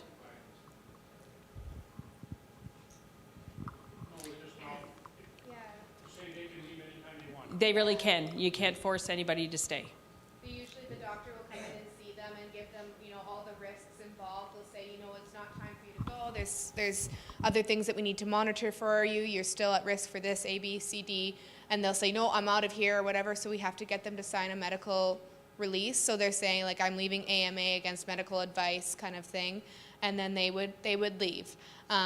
In the certain situations, depending on their mental state, doctors have been known to form somebody, and those types of forms do occur if they're at risk for harming themselves or others. So certain times those might come into play, but it's all a matter of where they are in their psychosis type state too. So yeah, those types of factors play a role. Can I pull my jump drive out without ejecting? Any other questions? Anyone online?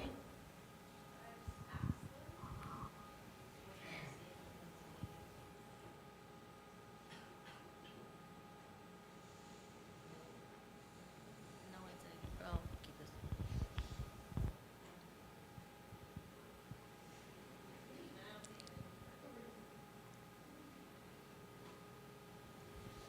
All right.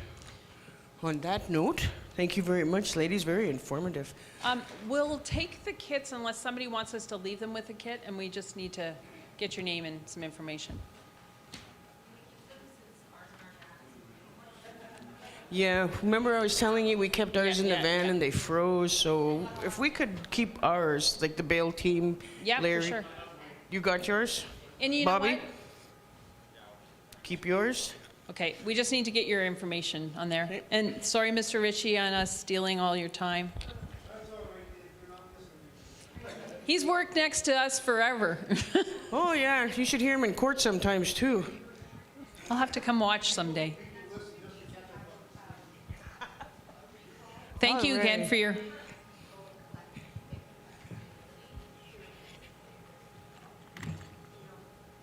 All right. Oh, Miigwetch, for your presentation today, Shelley, as a gift from us at Grand Council. Miigwetch. And Jordan. Miigwetch. Thank you so much. Thanks for coming out today and helping me with my bail conference extraordinaire. We work with a lot of clients who are active users, so this training is important for us, so we can help save a life. Up next, we have, all right, woohoo, Miigwetch. All right, now we have the legal aid guru from Sulakaut, who've been working with since 2018, getting people out of custody onto a healing journey. Mr. Ian Ritchie, would you like to come on up, please? Woohoo! I was just going to do it from there, but that's all right. Camera's pointing at you. Oh, okay.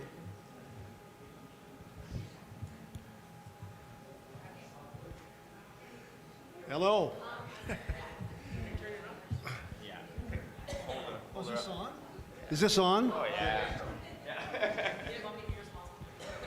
Yeah, so I'm a lawyer with Legal Aid Ontario. I work as duty counsel in the bail courts and judges' courts and other courts. There's a lot more courts now since COVID, all virtual, at least the ones I'm in. But I've been doing it a long time. When Kelly asked me to speak, she said, well, geez, man, you've been doing this since the time of the dinosaurs. So I didn't really know how to take that, but anyway.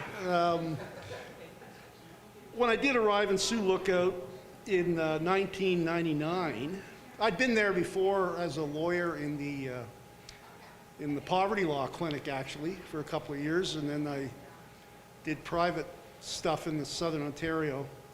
When I did come back up here in 99, they didn't have any bail courts at all in Sioux Lookout or Dryden. I was hired as duty counsel in Sioux Lookout, and all they had was a judge's court once a week. And the bail hearings were mostly done in Kenora, and once in a while they'd do a bail hearing after the judge's court was finished. So they then inserted one bail court a week in Sioux Lookout, and that went on for a while, and then they put in one in Dryden, on Wednesdays.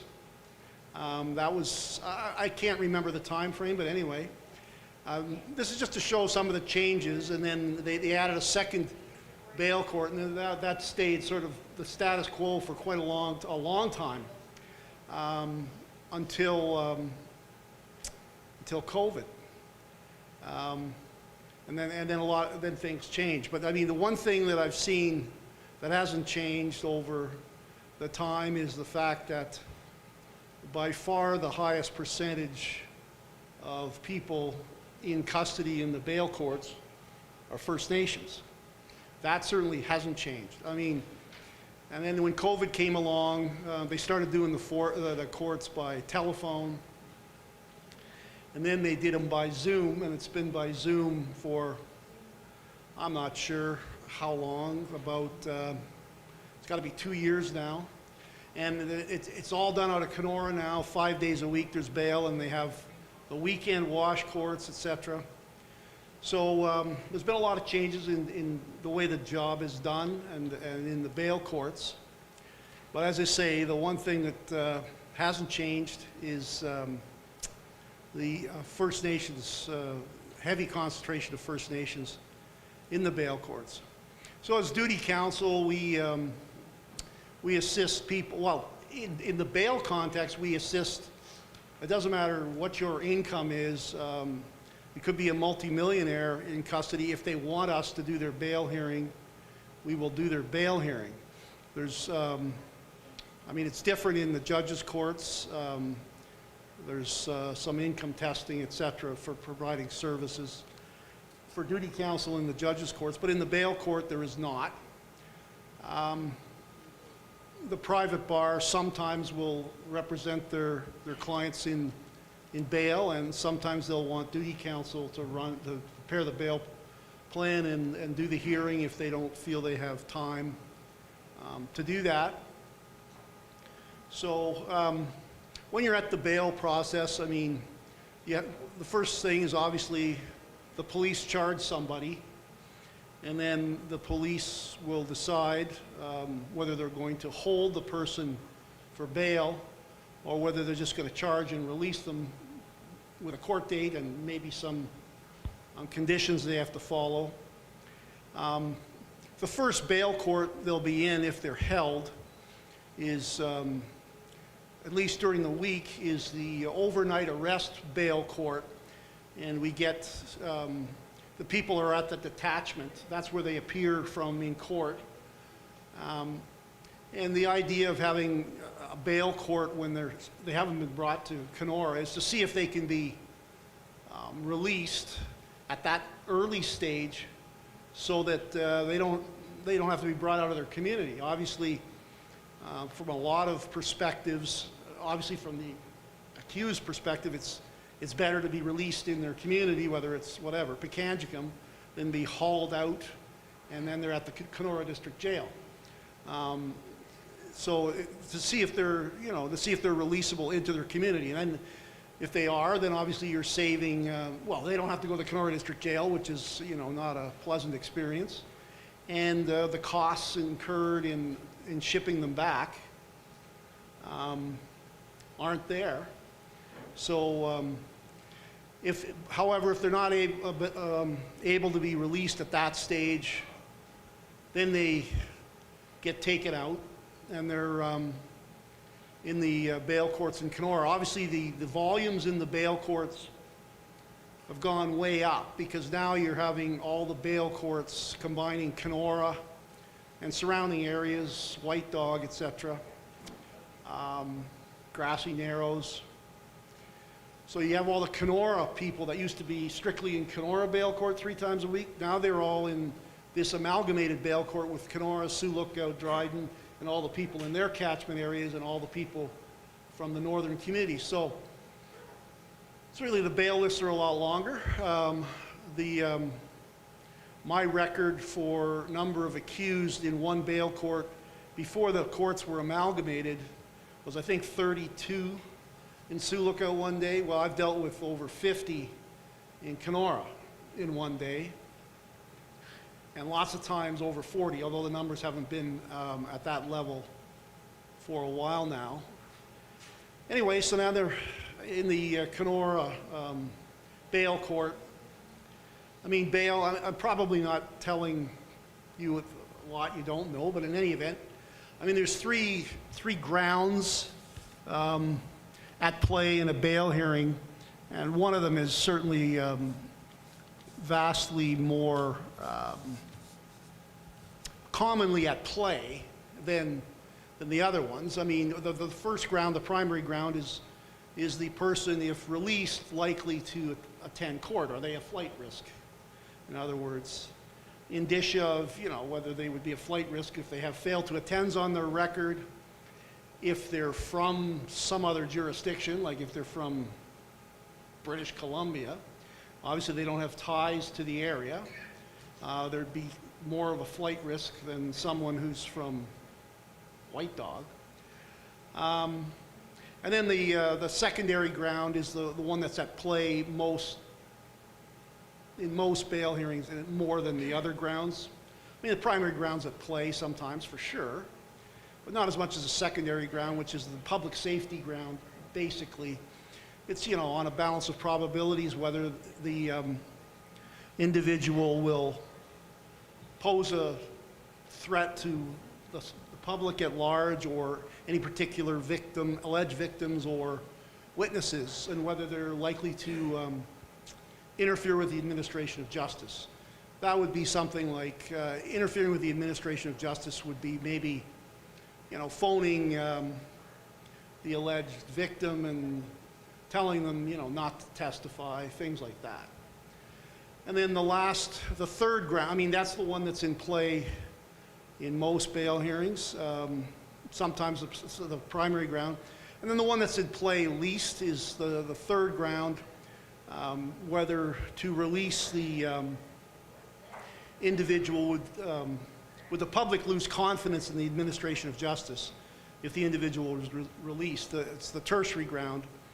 And the courts decide on the tertiary ground, and there's less cases on the tertiary ground than the other ones, although there has been a Supreme Court of Canada decision that expanded the use of the tertiary ground. Used to be only used in more very serious cases, but now the parameters have been expanded, so it can apply to any charges.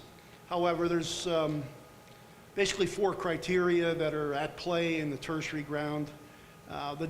The general apparent strength of the Crown's case, the gravity of the offense relative, the minimum and maximum potential sentences relative to other criminal code offenses, and then the circumstances surrounding the commission of the offense, whether it was a vulnerable victim, whether it's a result of whether it's part of gang activity, and whether a firearm was used. Those are some of those indicia. And then the potential length of the sentence as well. And even if all those 4 criteria are met, the court doesn't necessarily detain the individual. They have to look at all the the circumstances, and they have to pay particular attention to, well, it's codified in the criminal code, the GLADU section. The courts have to look they have to look at the background of all accused, but most particularly First Nations accused, both for sentencing and for bail. So factors like that would be whether the individual has a history in their family, not necessarily them, but it can be parents, grandparents, different family members that attended residential school, or whether they were part of the child welfare system when they were growing up, whether they were exposed in their family, in their upbringing, to violence and alcohol abuse in the home, etc. These are all factors that are at play, and the defense lawyer in the bail hearing is responsible to bring those to the attention of the court, because they're at play in bail hearings and sentencing as well. And there's a ladder of release. Basically, the lowest rung on the ladder of release is if you just released on with very few conditions. There may not be any financial component. There's two ways there can be a financial component: a promise to pay, or posting cash. The highest rung on the ladder is generally considered to be with a surety. The bail programs, when I was talking about how the bail system has changed, one of the big improvements in the services around bail in this area is, the introduction of the bail programs, like Kelly's program, for example, and the program they have in Kenora, and Bobby Bingwis there in Lac Seul, because generally, there's a lot of cases where the Crown is going to want supervision if the person's going to get potentially a consent release. And a lot of people, don't have a surety. Certainly, a surety is someone that, is going to supervise the individual, and they usually put up some cash in the form of a promise to pay. They don't have to put it up front usually, or at all, but they have a promise to pay of a certain amount. Could be a very modest amount, could be a lot, depending on the nature of the charges. If it's drug trafficking with a high amount of drugs with a big street value, maybe the person's from another jurisdiction, maybe there was a lot of cash seized as well, that could attract, a significant amount of cash bail required to get a consent release, if a consent release is going to be obtained at all. But quite often people are unable to have sureties. A lot of First Nations people are at a disadvantage in getting sureties. They don't have a lot of resources. They've had a disadvantaged background. And so the bail programs, the bail supervision, have been invaluable in presenting release plans for people. There's two levels of the bail programs. There's bail beds programs. In Kenora, they've had a bail bed program for a long time. I don't know how long. Ever since I've been up here. It used to be the Northland. It's now it's got different. It's administered by the Friendship Center in Kenora, and it's been that way for some years, maybe 5 years. I don't know when the Northland was shut down. Certainly that program, they have excellent programming there. They put people in programming. They supervise their job search. That's an excellent program in Kenora. And they just implemented a bail beds in Pekanchkum. It's been active for probably a year. And so that's the first bail beds they have in a northern community that I'm aware of, certainly in this district. And that's certainly extremely helpful for people from Pekanjkum. And then the in-community supervision, which you get at this end of the district. I mean, I think we need another bail beds at this end of the district. Yes, sir. But that's up to government financing. I mean, Sioux Lookout needs a lot of things. That's where I'm from. I mean, it needs a bail beds. It needs, I mean, the homeless shelter has been upgraded there. Now it used to be until very recently, it was only, like they kicked everyone out during the day. You couldn't stay there during the day. But now they provide 3 meals a day, and you can stay there through the day. And so that's a significant improvement. And they've got different supervised housing program in Sioux Lookout where there's programming available, 24-hour staff. So there has been a lot of services come online in recent years for the client group that we service and for people out on bail, which has made our lives a lot easier, and it's certainly met a huge need. Anyway, someone told me maybe 5 years ago, it was one of the private lawyers in Kenora. He said, you know what? You've probably done more bail hearings than anyone else in the province. I never thought of that. And I don't know if it's true, but it's, I've been doing it for a while, and I've certainly seen a lot of changes. Anyway, I don't know if I said anything anybody didn't know, but I don't know if that was 15 minutes, or it was more than 15 seconds. I don't know. But anyway, I've been cutting into Mr. Walmsley's time. I know he's distressed about that. But Questions or comments online?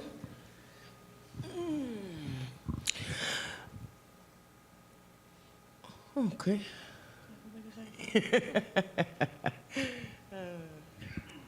Not too many. not too many. No, not too many comments. Someone just saying, quit saying at play, LOL. If you know Ian Ritchie, that's his mantra. What am I supposed to quit saying? At play. At play? Okay. At work, at play. It's been interesting. Oh, we have a question from the audience. LP.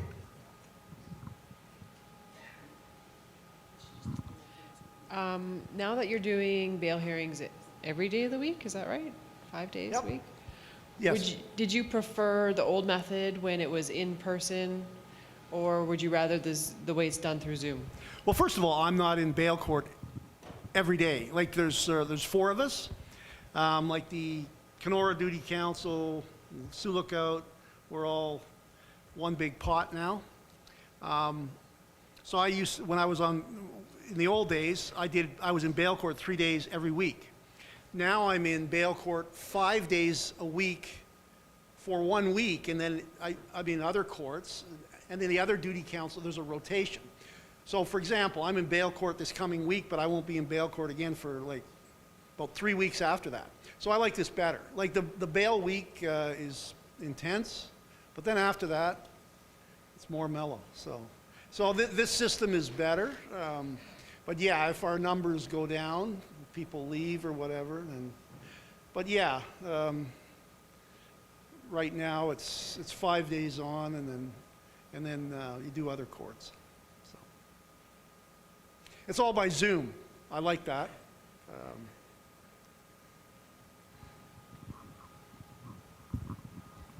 I'm from Fort Francis, Yes.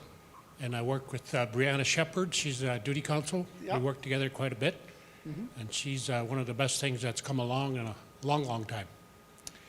I have a comment as opposed to a question.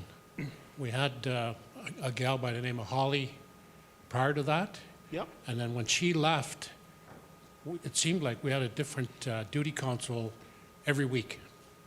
They're just parachuting in people from I don't know where. And it was nobody that I knew really. And all that happened during that time period was they kept punting things down the road. Things were not getting done. Yeah. So as a result, you know, the clients were suffering in my view. So now things are stable again.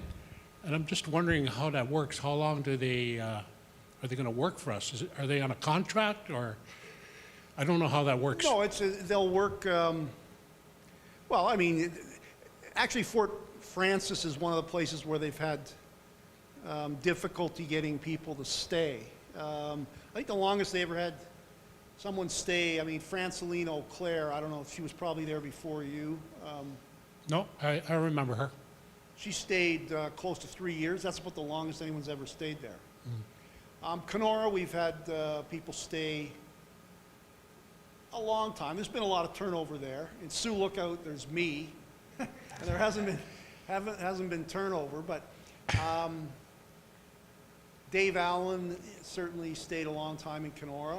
He took a job at the Crown's office, but he probably did that job for about 12 years, something like that. And Sharon Scarf was there probably 8 or 9 years. But yeah, there's been more turnover recently, for sure. Yeah, that's a factor, just turnover. You don't get dinosaurs like me too much.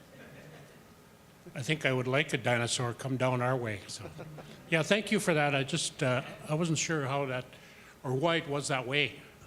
When we had these temporary crowns all the time. Like you have people doing different things. I mean, sometimes they, you know, they don't want to live in, they decide they don't want to live in northwestern Ontario, and they take a job with legal aid, they go down south, right? And sometimes they go into private practice or do something else. I mean, it's just turnover, basically. Okay, Miigwetch.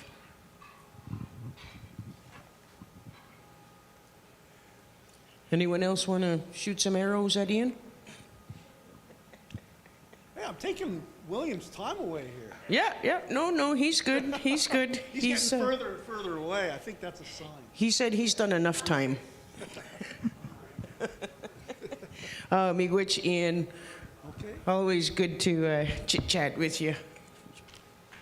Miigwetch. All right. We have our next guest speaker. He's doing his best Johnny Cash impersonation today. Oh, I have one comment here from the crowd. Take a health break this morning. Oh, I'm just being reminded that I did not take a health break today. So go break your health for 10 minutes. Have a smoke break, do some jumping jacks at home, run on the spot, dance if you gotta. But take a break, stretch your legs. William's story is going to be a little heavy. Miigwetch. Miigwetch, Ian. Holy jumping. Thank you.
All right. Waiting for the sound check, guys. There he is. The Wolfman's in the house. In the house. Wolf pack.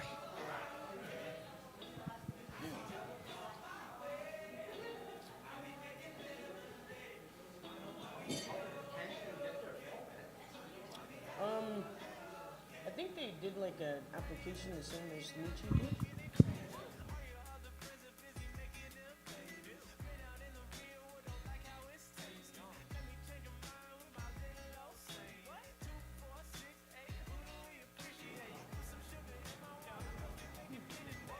All right, we are back for the keynote speaker portion of our morning session. Without further ado, William Walmsley. Thank you, Kelly. I'm William. Feel bad for some of you because you heard my story a couple times already, so not much is going to change. I only live the one life. I'll try adding in a couple things that I forgot yesterday. I'm going to say my thank yous first. Thank you to Ian Ritchie for getting me out of jail a couple times. Some of my clients he's helped out. My old customers, I guess you can call them. Thank you to Grand Council Treaty 3 for having me, and Rhoda Bridgham in Ottawa. She was my counselor. She's amazing. She really cares for her clients and takes her job very seriously. My family for being very patient with me and not giving up on me through 30 years of addiction and selling drugs and drinking. And I owe my life to Kelly for offering to send me to treatment and being a great friend, actually. One of the only people that actually ever came to visit me in jail when I was there. So I know she cares about her job, and I thank her. I can't thank her enough because I wouldn't be here if she would have gave up on me for sure. So I'll start with that and go through what I can remember from my life. I was born to my mother and father, Lillian Moore and William Walmsley. They split up shortly after I was born. I was a very sick child. I don't remember, but I spent a lot of time in the hospital my first few years of life. I actually died when I was around 3 years old. My heart stopped. I forget for how long, but I know it happened in my mom's arms. School is my earliest memories. I don't think I was too bad of a kid. I might have been. But I remember being hit in school, and that bothered me quite a bit because I wasn't getting hit at home or anything, but I'd be getting hit by teachers and principals. So that had a big effect on me on why I didn't finish school. I made it to grade 5 and pretty much gave up then. Got moved along because of my age, not because of the work I did. Like, I don't think I did any work in grade 6, 7, or 8 at all. I can't say I was sexually abused. I think sexual misconduct was more of a term in my early childhood. Started smoking and getting high pretty young, around between 8 and 10. I was hanging around older kids, and I think that's due to not having a father figure around, just wanting to fit in or be accepted. And so I hung around older friends, and this one would get high and blow smoke through a pen, and I'd inhale it and then get high that way. That was the first experiences I've had with drugs. Made it to high school. I actually started drinking at 12. Got my first tattoos at 12 with a couple buddies drinking. And my mother met my stepfather when I was 12. Never really got along with that guy. Hated him for the longest time. I love the guy now. Like, he's he was very patient. He took all my bullshit and still took me out fishing and everything. And I should have been grateful then, but I was young and he wasn't my father, and just didn't want to accept him as being a father figure. But as I got older, I respect him and thank him for it now, because he really he had a lot of patience with me. I was quite a little prick to him. So when I got to high school, I, of course, dropped out because the work was too hard, because I got like a grade 5 education. So I hung out at the high school every day, didn't go to class, but sold dope outside and got high. Spent a lot of time doing that and going to the arcade and just wasting my time and energy, I guess. 19, had my first child. And then shortly after that, started going to the bar and selling drugs there and drinking and neglecting that family. She stuck around for a bit, but then it was finally too much for her after I started doing cocaine and pills. That progressed into a daily thing and took over a good part of my 20s. I don't remember much of it. It was just a lot of partying. It was all fun at first, but by the end of my story, it was, you could tell how it progressed into my depression and suicide attempts. So when I was 29, I met the second longer relationship and the mother of my next 4 children I'd have. It started off as a toxic relationship, but I think we both thought it was actual love, but it was more just drugs and partying. 2010, we had a boy. We got on the methadone program, and we're doing really well, and then started smoking weed, which progressed into doing pills again. Shortly after that, we moved to Sulicote, started doing needles, and then that became a daily thing. 2012, we had our next boy, got back on the methadone program, and same thing, we started smoking weed after a while, and then it progressed back into doing pills and needles, and that was a cycle for pretty much our whole relationship until the last couple of years we were together. We started getting into heavily drinking. 2014, we had our third boy. Then we were on methadone and that, and same cycle. We started smoking weed and then slowly got into pills, and then 2016, I lost my father to cancer, and then 2017, I lost my son to an overdose because he got into his mother's methadone, and he passed away. So then the other kids got taken away because of that, and my life, I kind of gave up. I didn't really care about much. Started getting pretty deep into my addiction and selling drugs, so and drinking. We stayed together for a bit after he passed away. We had another child, which was taken as soon as he was born, and he's been with my sister ever since. She's been a big part of their life, which I'm grateful for, instead of them being in care. The end of 2017, I got off methadone and been off methadone since. 2018, I got caught with meth and cocaine and went to jail, and then got out on bail through a different bail supervision program, but the woman I was assigned to needed surgery, so they got Kelly to take her place, and that's how I met Kelly. And we started off as just seeing each other now and then.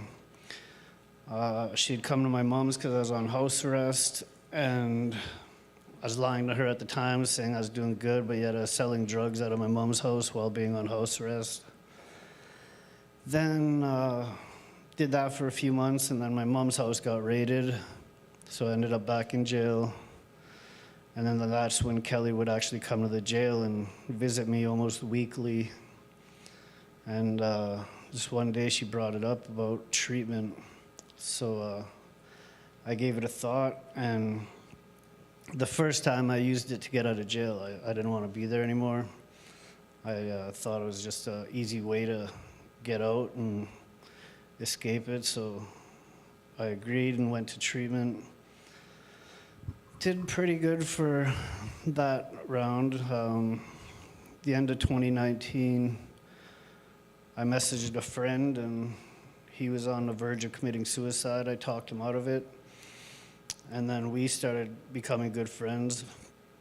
Later on, he was having a hard time selling drugs, so I left treatment when COVID happened and started selling drugs with him, thinking like I'm 5 months clean, I could sell dope and not use, but only made it a couple weeks till I relapsed and took it pretty hard. It's pretty selfish. I was getting my sister, my younger sister, to do all my drug deals and that. I'd just sit back and collect the money, and she'd do all the running around until she got caught with 17 ounces of my meth, which I'm still struggling with because she's still doing pretty bad, and I take a lot of blame for that, but there's not much I could do till she wants to help herself. Then after that happened, I started drinking pretty heavily, and my depression came back like really bad. I felt very alone. And meanwhile, I had a lot of friends around, but I'd soon find out that they weren't really friends. They were only there because of what I had. And then my depression got really bad, so I tried killing myself a couple times. Succeeded the once, but they brought me back with Narcan. And then Kelly suggested treatment again. Like, she told me I gotta leave Dryden, like it's gonna kill me. She's completely right. It would have if I would have stayed. So this woman that I had formed a great friendship with in Ottawa drove all the way here to pick me up and take me back. So I was on my way back to Ottawa, and I conned her into buying me a bottle on the way in Thunder Bay. And I drank that within 2 hours, and then the suicidal thoughts and everything came back while we're driving down the road. So I grabbed the steering wheel and tried steering us into a transport, kill both of us. So she did the right thing and kicked me out of the car and called the cops. And there I was back in jail. So it was a vicious cycle of being in jail, getting out, and then doing the same thing. And then Kelly stayed in contact with me again, of course, because she's persistent on staying in my life, I guess. She did a lot to get me out, to get me back to treatment. None of us thought the judge was going to let me out. Like, my record is not great at all. But they let me out on conditions to not be in Dryden. Then I made it back to treatment. I'm thankful that Gord Hudson and the Anchorage program took me back because I left the first time. I got Rhoda as a counselor again, so I was blessed a second time. I don't think I'd have the same success if I had someone else, but can't really say for sure. I graduated there in 2021, January 11th. And then I got a job shortly after.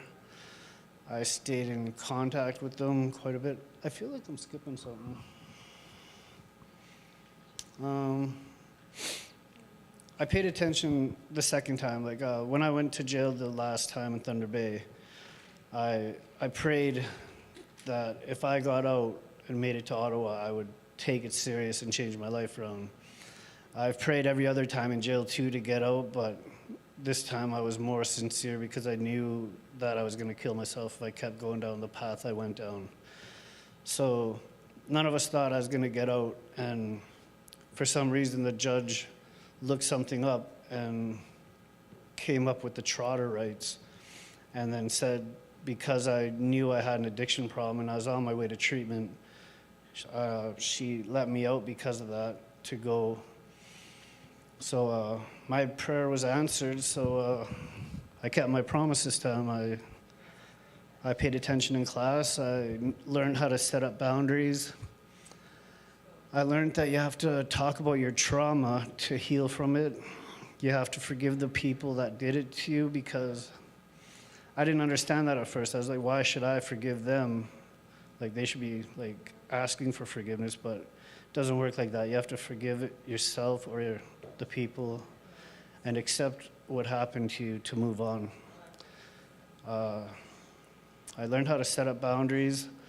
I stopped hanging out with people that relapsed. I became good friends with a lot of them, but a lot of them relapsed, or almost every one of them relapsed, and I removed myself out of their life when they did. Now I try helping others get to treatment. I open my house for them to come stay at instead of the shelter, because I think if they make it to Ottawa and go to a shelter first, they're going to meet the wrong people right away and have less of a chance of staying clean or getting clean. So I'll do intakes with them. I've paid for some to come. I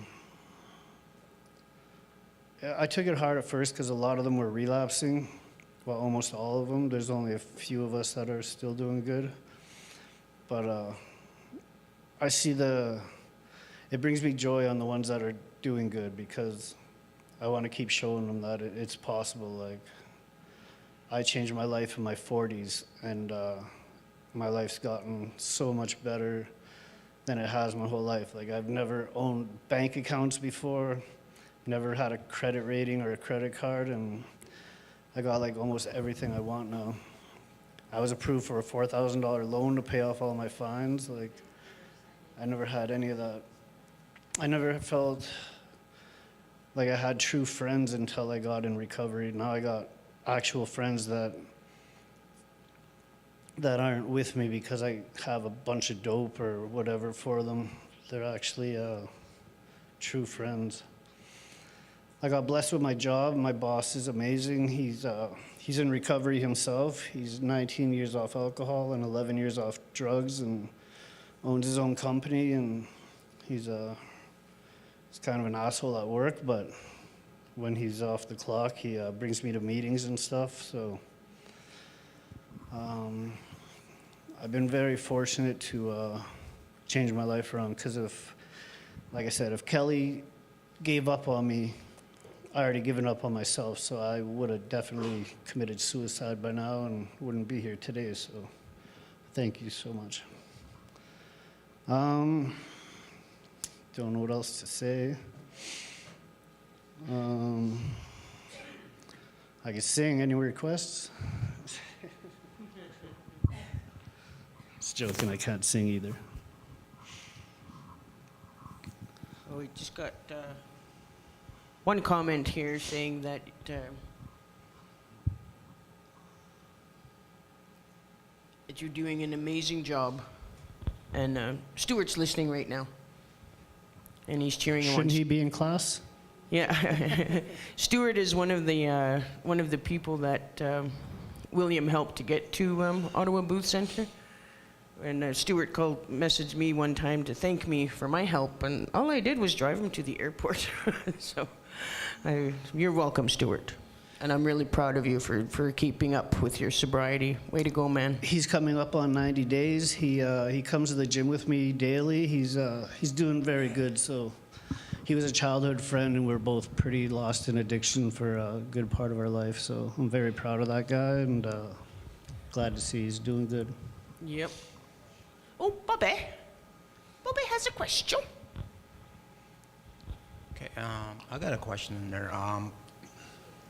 Since you're a recovering addict, yeah, I just got get some clients or some people I know from my reserve that are addicted to meth and drugs, and sometimes I just kind of wonder, how do I approach them in order to get them to go to treatment? Because a lot of times they just got this wall up and they just know or walk away. So I'm just wondering how. I think you gotta build the relationship and build trust first. You can't just go up to someone and say, hey, you need treatment. Like with Kelly, she didn't just bring it up the first time we met. She established a real good friendship in that. And then I think she knew when I needed treatment because she brought it up at the right time.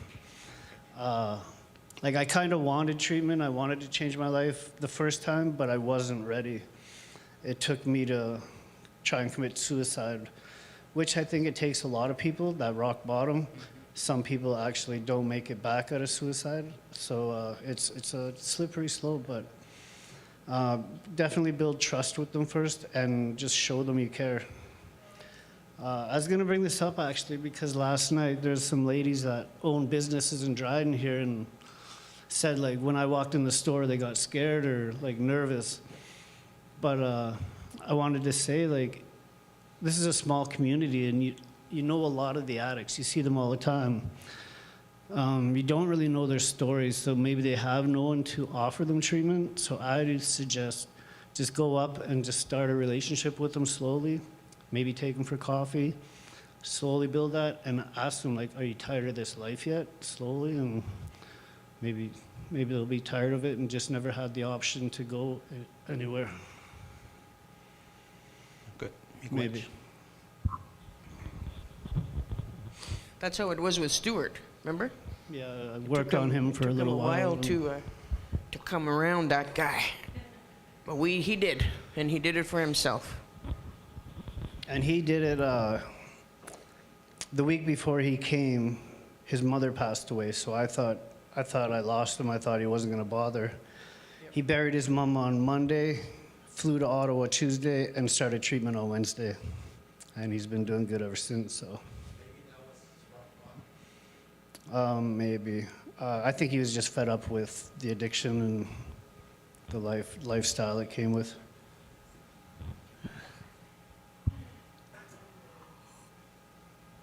All right.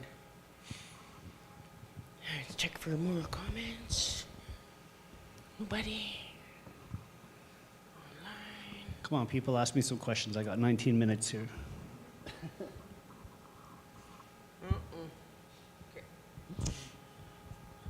All right. Any more comments or questions? Okay, LP for the mic.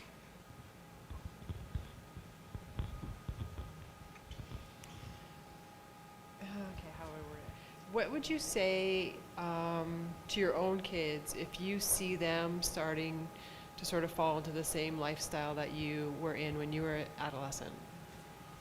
I'd say I'm going to get Kelly to kick your ass. That works. I've never had this talk like before with my father. Like my father was in addiction, and I wish he would have sat down with me and told me like how lonely he actually was. No one ever really admits to being lonely. Like it does get lonely, and with my kids, that's why I didn't have them here. I don't want them knowing about that lifestyle yet. They're a little young, but when I think they're 14, I'm gonna sit them down and explain like how. Like it was fun at first, getting into drugs and everything, but it slowly progressed into being alone and depressing, and you feel used a lot, and so I'm gonna sit them down eventually and explain to them like life's so much better being off of everything. Like that's one of the big reasons why I want to keep doing what I'm doing, and show them how much better my life is, because they did see some of my addiction. We were drinking a lot with them around and that, so they seen that, and I just want to show them a better life. So, and I think it's important to actually sit them down and talk with them and tell them like I've been through addiction and show them that it's not worth the time you spend doing drugs and alcohol.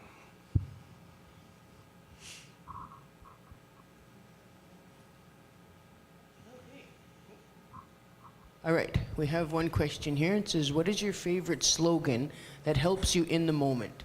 For example, let go, let go, let go, let God? Let God. Let go, let God? Okay.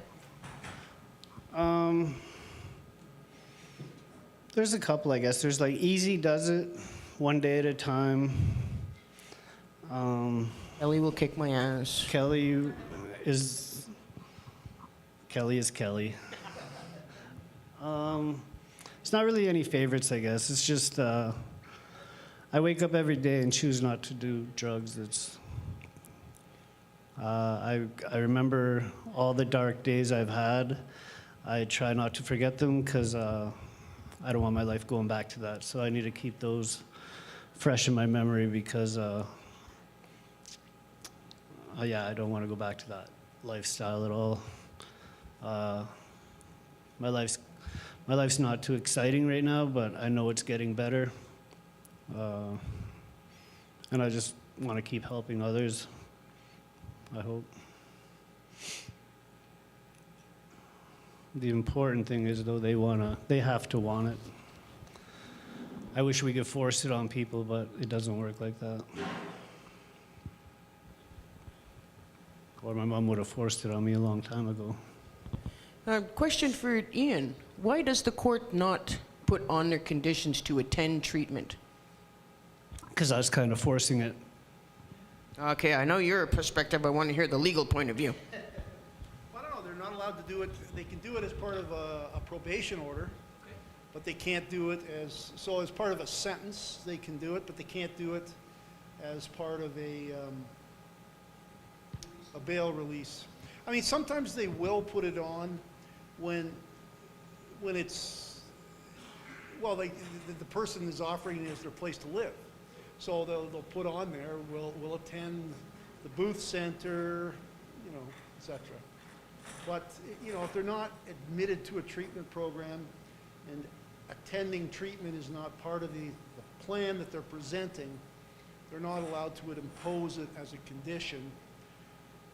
Well, I think the main reason is it's a way of tripping people up.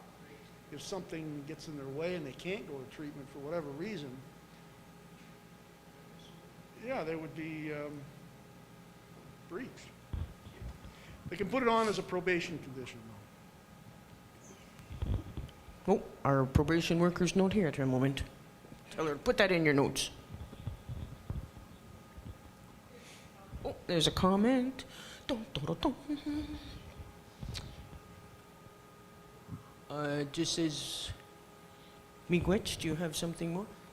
Oh, yeah, we did that one. Yeah. Okay, Alicia's just catching up with us. She's been very, very, very, very, very busy this last week organizing 3 conferences, possibly 4. So we're going to give her a little mental break today. Because those admin girls are awesome.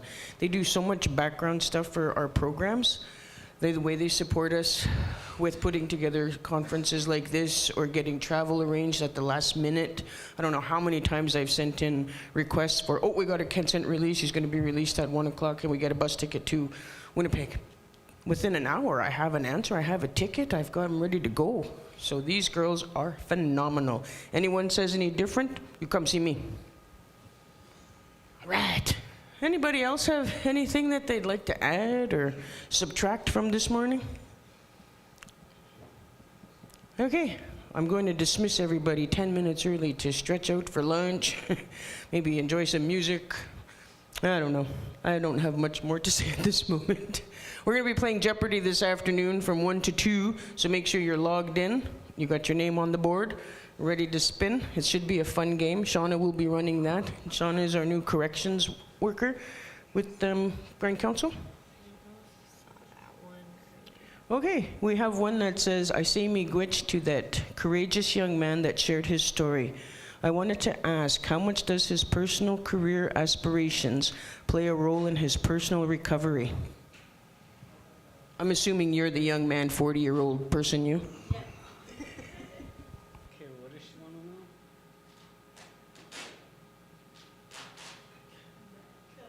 Yeah, he listens well. Oh, just went dark. Oh dear. All right. So she says, I say Miigwetch to that courageous young man that shared his story. I wanted to ask, how much does his personal career aspirations play a role in his personal recovery? Okay, what does she mean by that? My personal career aspirations. I got a grade 5 education, so with me here. I think she just wants to know how you're like incorporating your current sobriety into your career, or will you make a career out of it? I'm not too sure exactly what Shirley meant. Shirley, if you have a different explanation, just pop it into the chat here.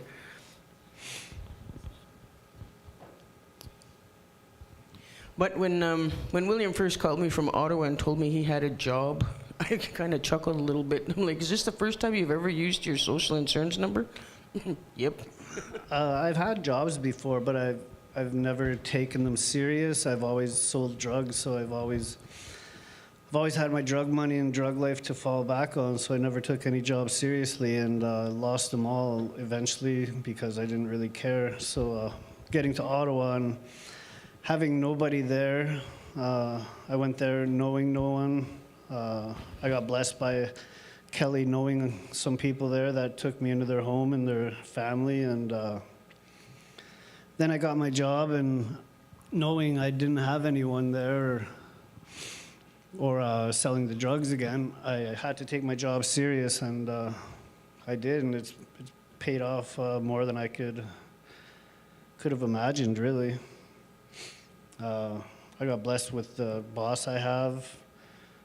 His son accepts me, told me I have a job there as long as I want. I make all right money, I guess. I'm happy with it. I want more, but who doesn't? But at least it's legit. But yes. It's honest money. And nobody's getting hurt. By my personal career aspirations, like I said, I got a grade 5 education, so I don't even know what you mean. But I know I'm going to keep staying sober, going to my meetings, my men's group, and keep trying to reach out back here and keep asking people if they want treatment. Actually, been talking with a friend I met last night who shared his story, and we're going to try working together because he works with the people here, and all the addicts here, I'm pretty sure, used to be customers of mine, so I know a lot of them.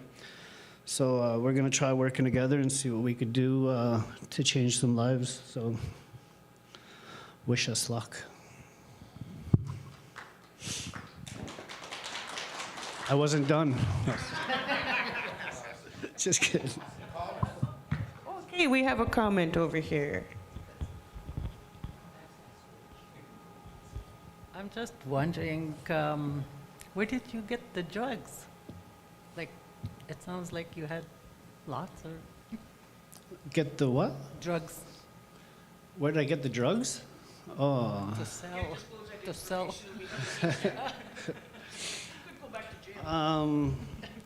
Drugs are actually pretty easy to get. Drugs are probably easier to get than a job nowadays. Go stand downtown outside the bank for 20 minutes, ask someone just walking by, and I'm pretty sure they could find someone to get you something. Don't do it, but I'm just saying. It's Not pretty, sure that's pretty quite what she easy. meant. But I think it's probably easier to get drugs than it is to get into treatment. Yeah, for sure. Getting into treatment is like a 16-page application, and it's really turns a lot of people away because they're asking the same questions 5 times in different ways. So people start the application process and they throw it away. So I like to sit with them, and I already know the answer to this, so I just mark it down, check number 2. Yeah, I've done the same, like with Stuart and that. I knew him, so a lot of the questions I could just answer myself and then move on to the next one. It does get pretty personal, the questionnaire, but if you really want recovery, you got to answer as truthfully as you can, and don't let it bother you. I try telling people to let everything out in treatment, because if you leave there holding stuff inside that you didn't let out, that stuff's eventually going to get at you and get the better of you eventually. So you got to deal with everything while there. That's what it's there for. Like I said, I was blessed to have a great counselor in Ottawa. She's a very inspiring and very great woman who takes her job very seriously, and I thank her a lot. I keep in close contact with her and thank her almost as much as I thank Kelly for saving my life. Kelly's number one for now. That's funny. Usually I'm number 2 in people's lives. Miigwetch, William. All right, it's 3 minutes to the eating hour, the whistling hour. So we will shut things down for the hour. Enjoy your lunch, have a smoke break. Ask William any questions. Sherry's back in the building if you have any questions. Ian's over there if you have any questions. And I'm here. Don't bug me.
There's containers in the back for you to take some food home for your ride home, your pets at home, your partner at home, or for yourself. Grab some snacks.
All right. No prizes. No, just kidding. They're here somewhere. We had a bunch of stack of them. But maybe somebody ran through here and stole them. Yeah. No, I have prize. Oh, get it. Yeah, what were gift cards for? The gift cards somebody else asked for. I have no idea. Well, it's just whatever you need. Okay. But William, your money's in my car. All right. If you need the gift cards or prizes, we got them. Okay, cool. It's just there. All right. So we're about to get started here for the afternoon session. We're just waiting for some students to come up from downstairs. Welcome back, everybody online. Hope you had a good stretch, a good lunch. Put some healthy food into yourselves. Maybe did some jumping jacks. Maybe you ran around the block. Maybe you're chasing your kids around. It's all good exercise. So this afternoon, we're going to have Jeopardy, Bale style. Bale-themed Jeopardy. And instead of Alex Trebek, we have Shauna Levesque. Rest in peace, Alec. Yep. It's funny, I used to think Alex Trebek looked like my dad.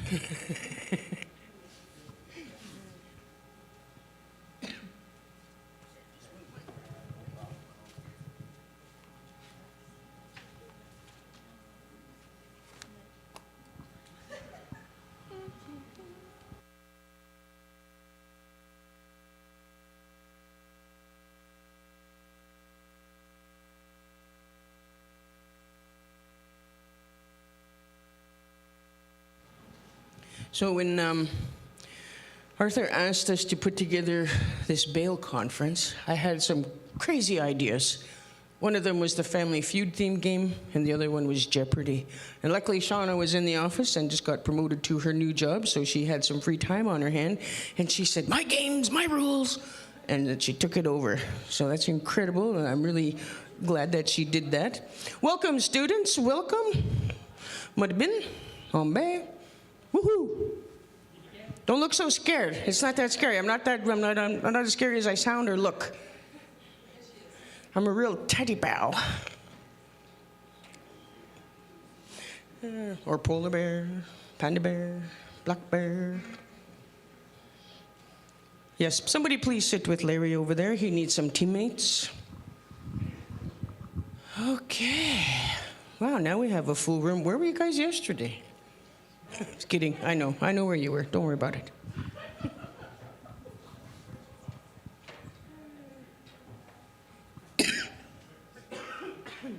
So we got our Wolfpack guys here setting up our Jeopardy board. Woohoo! All right, and here is our Shauna Levesque. Okay, she needs some papers. Paper? Do we have paper over here in the office section? How about some of that big sticky paper? Justin needs to write their answers.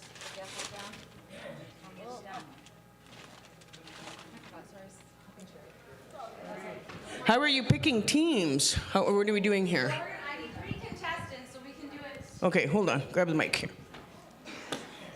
All right, does everybody know how to play Jeopardy, for starters? Hey, some of you guys look really young. Do you know what Jeopardy is? Yes? No? Maybe? Yes, exactly. Yeah, with Drew Carey? That's the one. Yeah. Yeah. That's the one. Okay, so what we're going to do is we're going to play Jeopardy. I think Sherry's still downstairs. She said that she'd like to play, but if the students want to play, then... Well, so what I'm going to do is I'm going to look for 3 volunteers. Do I have 3 volunteers to play? If you don't, I'm telling you, if you don't volunteer, she will just come tap you on the head. All right, number 1. I'm going to give you a stack of paper. Okay. And a marker. All right. Oh, goodness. See, she's tapping heads now. I warned you. I warned you. She's not shy. She'll pick anyone. Yep. All right, our board is up. Yeah. Everything you heard about me is true. All right, so here's how it's going to work.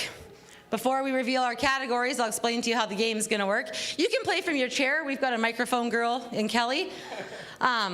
So what's going to happen is we are going to play Jeopardy just like it's played on TV. We have 4 categories.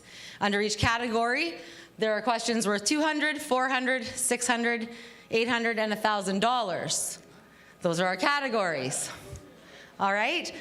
When you get a correct answer, my buddy William here is going to hand you out some lovely not real money. Person with the most money at the end wins the prize. All right. Can we random.com their names to see who starts? Well, we already have our 3 players. We just need to pull names. Yeah. You can work together as a team, because that's how it works in bail. We work together as a team. Oh, you're right. To come Okay, up with the let's, right answer. If we don't work together with our service providers, nothing gets done. Okay, so our first student found a flaw, so I'm going to get you all to bring your chairs up front. Right? Because you can't have help from your table. That would be wrong. That's not testing your knowledge. Name her rule. It's my first time playing. See, she's picking out the flaws already. That's what lawyers do, isn't it? All right. All right. All right, can you tell us your names? Jen. Jen. Okay, we have Jen. Mitch. And Mitch. I'm Alexis. And Alexis. Okay, we have Jen, Mitch, and Alexis. Can we throw their names in a hat to see who goes first? Anyone of my tech people who are better at computers than I? Why are you scared? What are you scared of? Those are fantastic categories. We're here to learn today.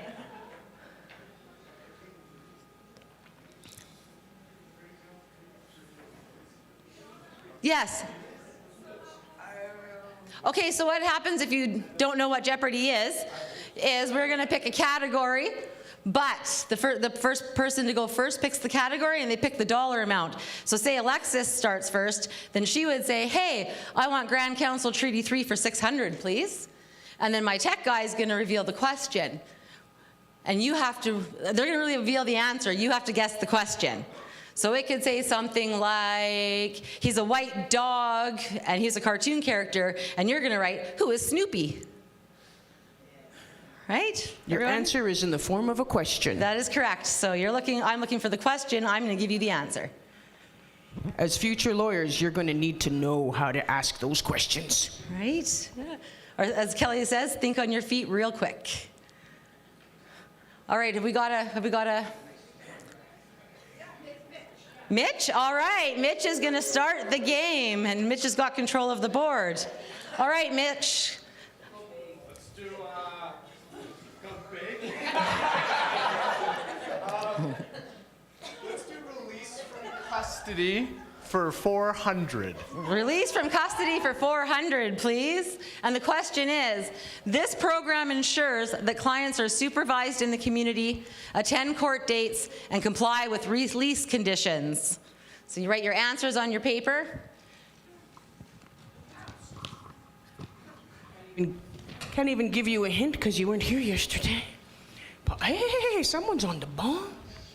You just zapped in. Bzz. Oh, you gotta wait. Do do do do do do do do do do do do do do. I believe it's a 30-second clock. Come on, guys. Come on.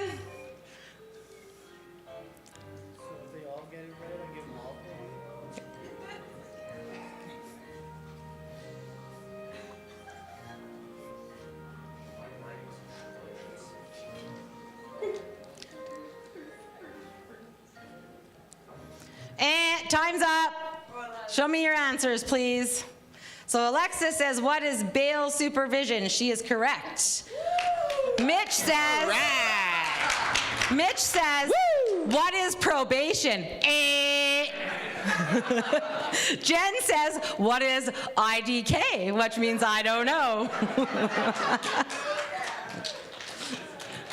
All right, Alexis gets $400. All right, Alexis, you get to pick again.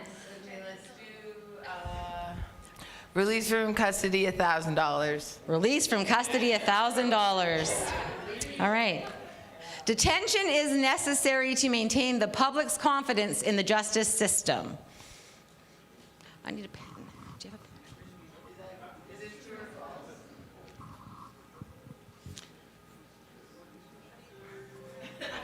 The answers are in the form of a question.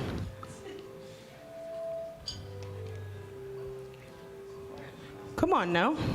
Lawyers got to take the truth and twist it around to suit the client's needs. Isn't that how it works? Didn't teach you that in law school? Nope. Says detention is necessary to maintain the public's confidence in the justice system. Uh-oh. No. We have a contestant up here who said, I don't know this shit. What year law student are you? Just questioning.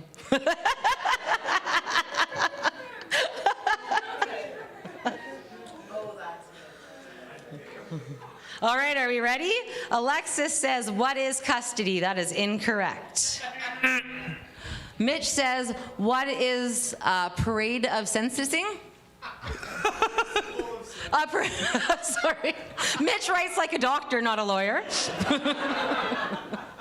And Jen says, what is no? The answer is, what are the tertiary grounds? Oh, we got people in the audience who knew that one. Money. No. All right, Mitch, go ahead. Pick a category. Okay. Let's do my game, my rules for 200. My game, my rules for 200. All right. All right, are we ready? Area 51 is located in which U.S. state? Really? How old are you? Turn your answers around. They're going to see. She can... You hide your answers until she says reveal them. You got and nothing it is either, no, Steve? not in Treaty 3.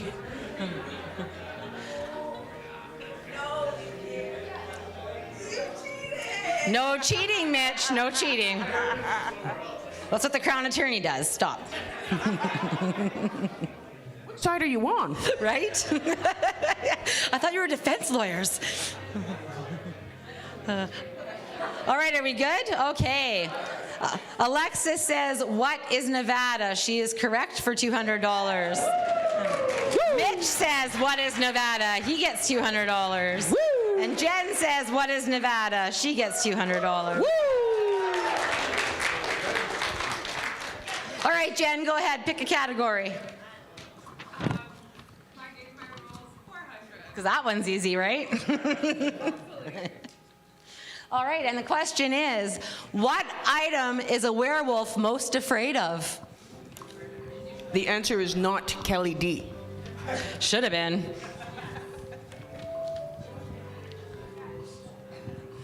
Stop cheating. Can't wait to see you guys writing an exam together. Right? Lift up your arms, tattooed answers on there.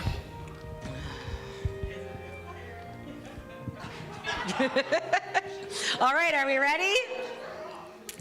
Are you good, Mitch? Final answer? All right. Alexis says, what is a cross? That is incorrect. Mitch says, what is a silver bullet? That is good. That's good. 1 second. Jen says, what is wolf's bane?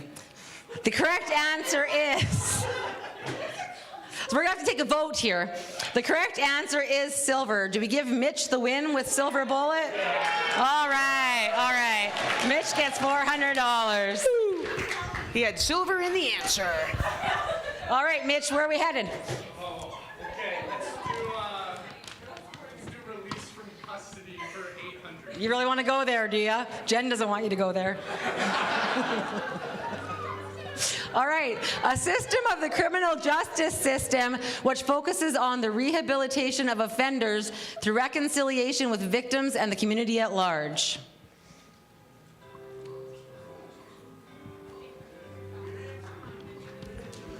If you were at our last conference, you would You were know here this morning, answer. you'd have all the answers. Or yesterday. Or yesterday, yeah. But if you don't know them, ask yourself why. And then go home and make some study notes and learn about bail. You have any questions? Give me a call.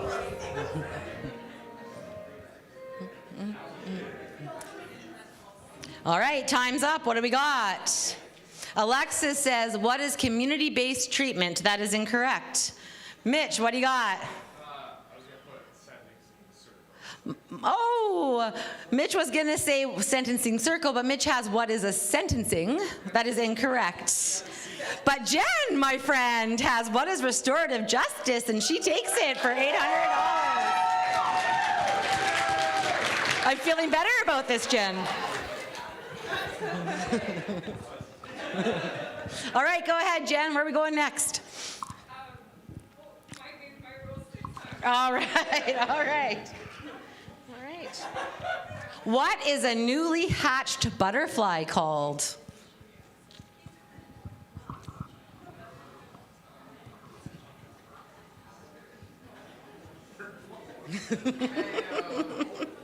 Music.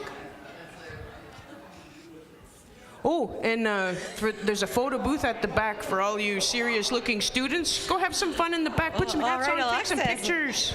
Okay, we have got answers. All right, Alexis says, what is a baby butterfly cocoon? She just thought she'd try it all. Mitch says, what is a butterfly? No, it is not a trick question. Jen says, what is a larva? What?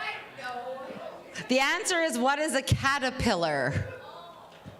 A newly hatched larva is a caterpillar before it is a butterfly.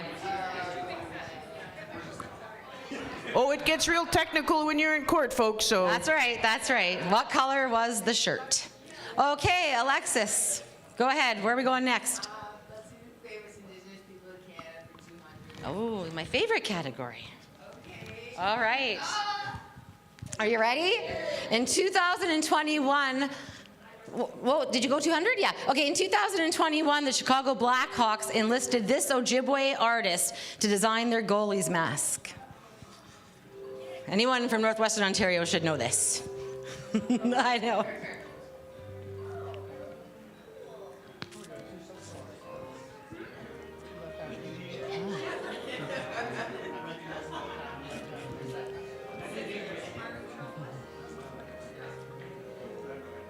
No idea. You don't know this either?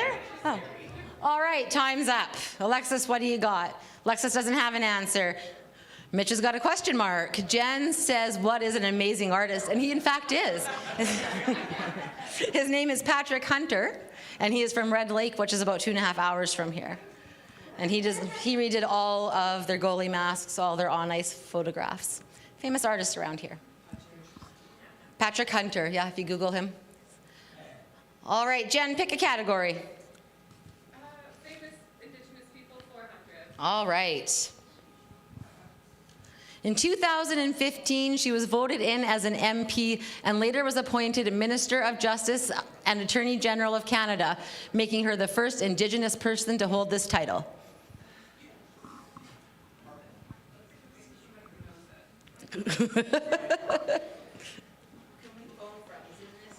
No, I think that's no, that's not win, lose, or draw. What is that? Millionaire? Something millionaire? Yeah.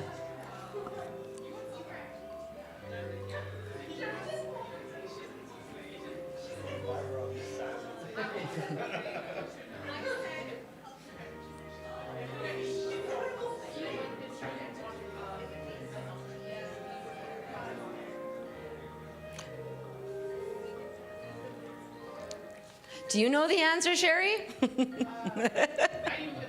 Oh, okay. All right, Alexis has a question mark. Mitch didn't even write a question mark. And Jen said, what is an amazing MP? The correct answer is, who is Jody Wilson-Raybould? Did you know who it was? Oh, I'm sorry. All right, next time I'll no, I think you're good. I think you're good. All right, Mitch, you haven't picked in a while. Where are we going? What do we have left? I don't know.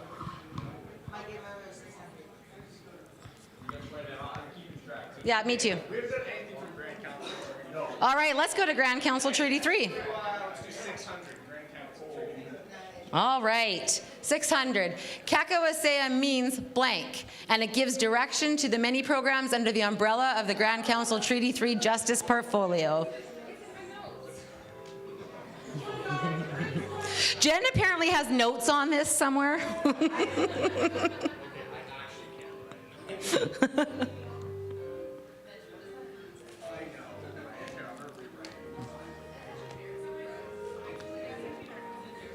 William, you're not giving any of your money away today.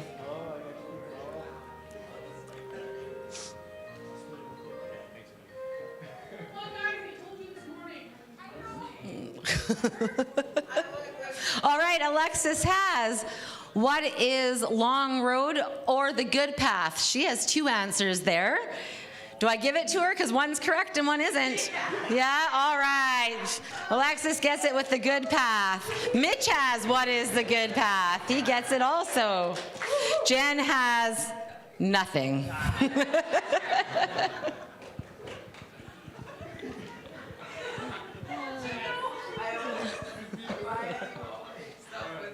All right, Alexis, where are we going?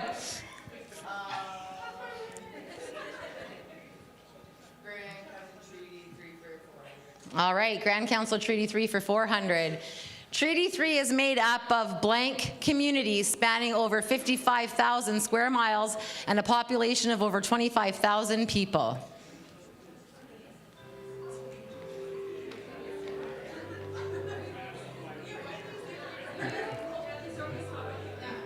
No, that's fine, I can read it. Oh. All right, here we go. We have answers. Alexis says, what is 5 communities? That is incorrect. Mitch says, what is 28 communities? Mitch is right. All right. Jen says, what is 28? She is also correct. All right, Mitch, where are we going?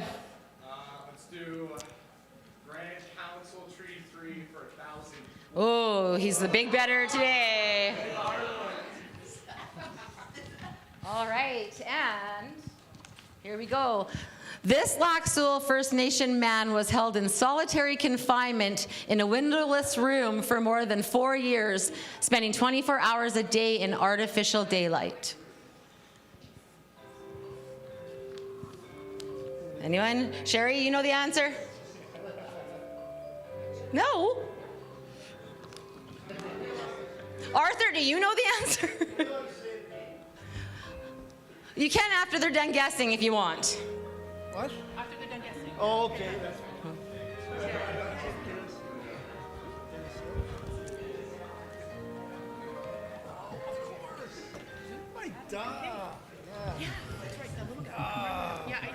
Okay, Alexis, what do you got? Alexis doesn't have a guess. Mitch? Mitch has got nothing. Jen says, what is unfair treatment? And it is, but that's not the answer. But Mr. Ritchie thinks he knows. Thank you, Sherry. It is Adam Capet. If you haven't read his story, read it. It's very interesting. All right, Jen, where are we going?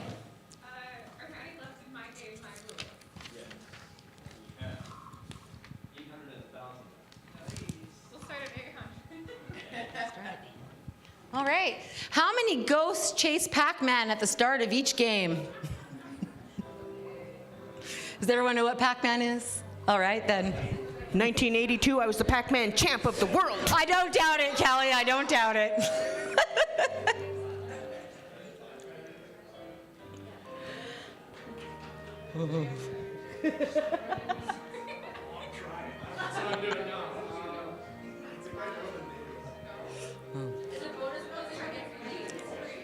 Well, no, because I don't know the names. He can tell me anything at this point. But I think 3 are like kind of the same and one's a little bit off, but I can't remember them. All right. I'm not as old as Kelly. All right, Jen says, what is 3? She is wrong. Mitch says, what is 4? Mitch is correct. All right, sorry. And Jen says 5. Alexis said 3. I mixed the names up there. But Mitch is correct. He gets $800. And I lost my money guy. So, oh, we got her. Okay. I have the mini game in my office if anyone wants to stop by and play. That's right, you do. That is correct. All right, so Alexis, go ahead and pick a category. Where are we going? We'll finish my rules. For 1,000? All right. Finn the whale is the official mascot of what Canadian NHL team? Because you know someone who likes hockey, right?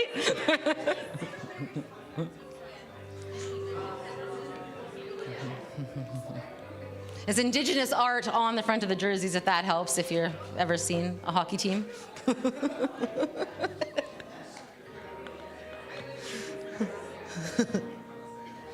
I think the table in the back knows. They look like guys who have the answer back there, don't they? Yeah.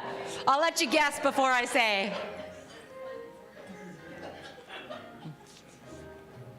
And time's up. And Alexis has no answer.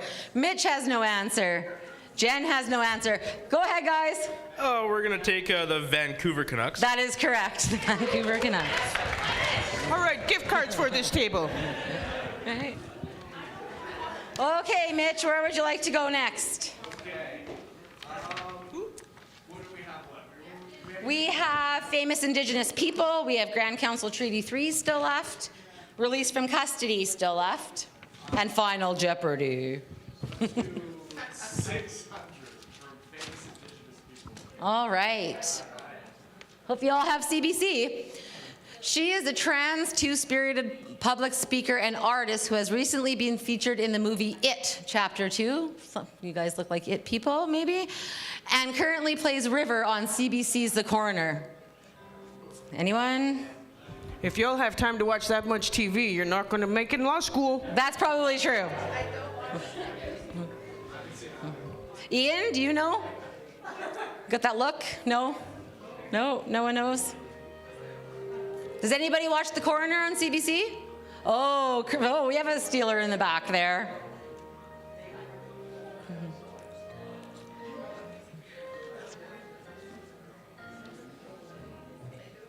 Nobody knows. Okay, Alexis doesn't know. Mitch doesn't know. Jen doesn't know. Krista, where's my microphone girl? Kelly? We have a steal back here. She knows the answer. All right, who's in for the steal? Krista thinks she knows the answer. Oh, wow. I think you pronounce her name Kylie May. That is correct. You would have got that. Atta girl. Woo! Does not help our law students. Maybe we should have went with a donation program. All right. Mitch, what do you want to do? Okay, Grand Council Treaty 3, what's left there? 200, 800? 800, okay. On May 13th, 2015, this Justice Projects Coordinator for Treaty 3 said, new alternatives to court will empower families and help keep them together. This is where I think I'm hilarious, P.S. Does anyone in the back know a steal? If you've been here for the 2 days, you would have a steal.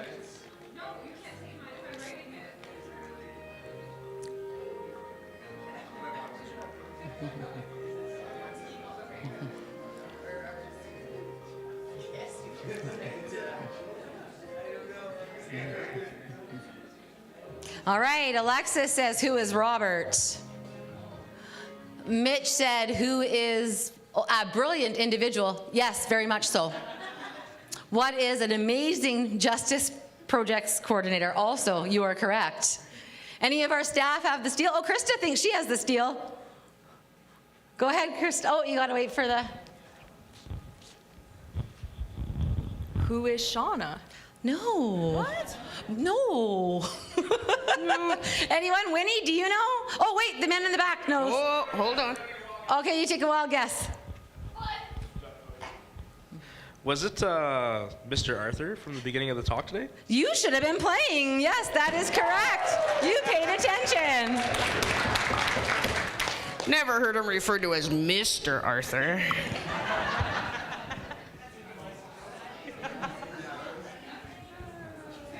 That he knew that? It really is. Go ahead, Jen, pick a category. In Grand Council? Okay. He is the first leader to be voted in for 3 terms and is currently serving his 2nd consecutive term. You must say the proper Anishinaabe title for this individual. I didn't write it because I couldn't spell it. Okay. Good thing I don't approve your paychecks so much. That's right. Maybe someone should cover Arthur's ears just for a second. I just turned his hearing aid down.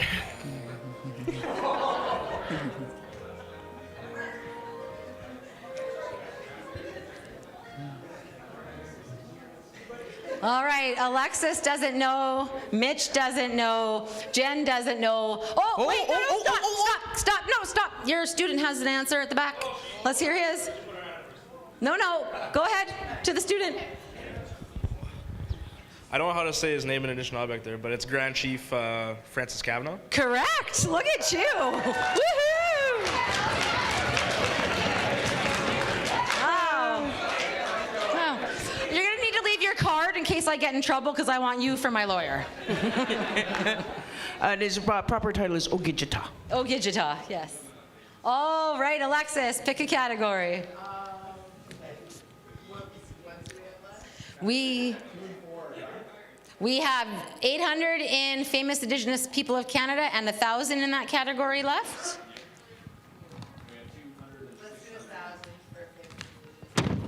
Famous Indigenous people. Okay. Buddy in the back, I should just come over there and give you the microphone now, but that's okay. We'll let everyone try first. He has been an NHL superstar for the last 14 seasons. His mother, Linda, is chief of Okachu First Nation in British Columbia. And I don't know if I said that name right, and I apologize if I didn't.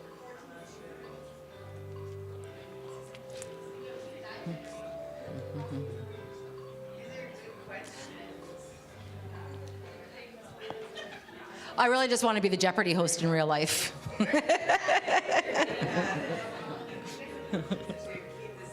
But I think you got to beat up Blossom for that job. I know, and she's so cute. I don't know. All right, are we ready? Oh, that's really smart. That is really smart. Okay, Alexis says she is not sure. Mitch is dropping his money. He's so upset. Yeah. He says his blank page says ask Phil. Jen says what is Phil's answer? So Phil, what do you got, buddy? Who is Carey Price? That is correct. Who is Carey Price? Ooh. All right, Mitch, would you like to pick a category? Sure. Yeah. Let's do what's left in Grand Council Treaty 3. Is there anything else? We are done Grand Council Treaty 3. We have 800 in famous Indigenous people. And then we got a couple in release from custody. All right, let's go release from custody. Okay. 600. All right, release from custody 600. A person who takes responsibility for another person's performance of an undertaking. Oh, see? Are you sure about this question? I don't know. It is questionable. Oh my God,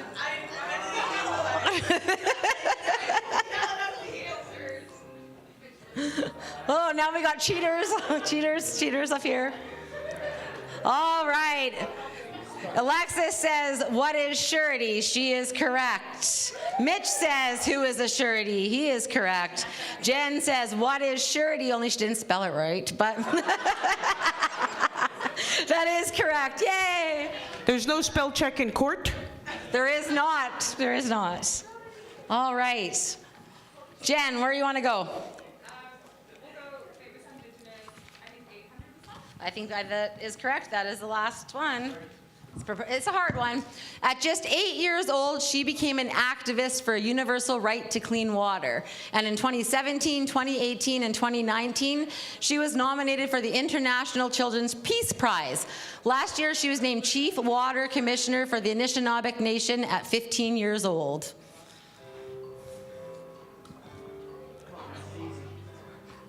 Do you know your seasons? Right? Oh, look at Kelly go. Kelly hints, gets steal. no hints. Phil, how you doing back there? You got a steal? Not that one.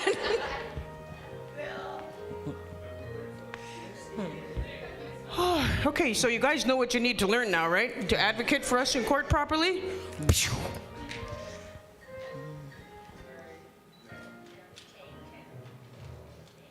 No one? All right, Alexis, what do you got? Nothing.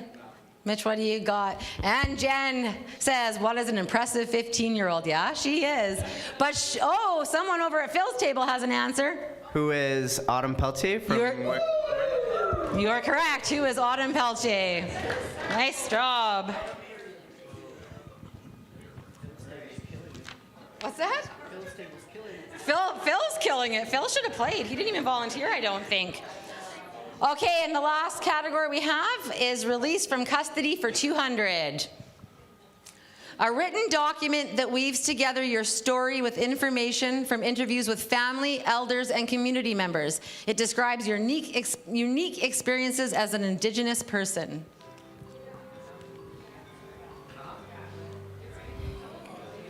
I shouldn't even have to give a hint for this one next 2 days.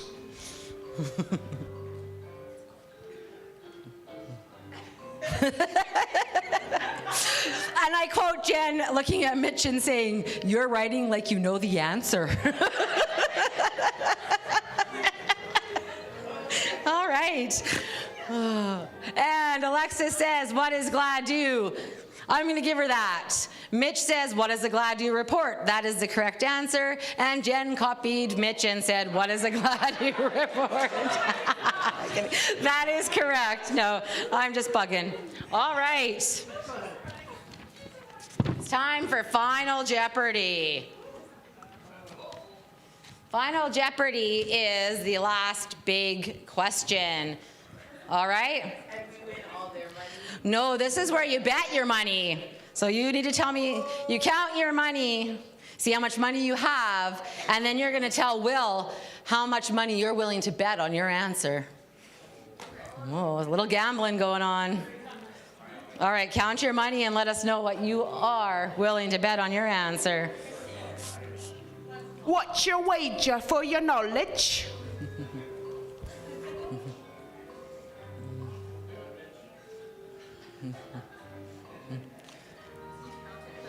But you decide how much you want to bet, yeah, on your answer. If you get the answer wrong, you lose the amount of money you bet. If you get the answer right, you get the amount of money you bet.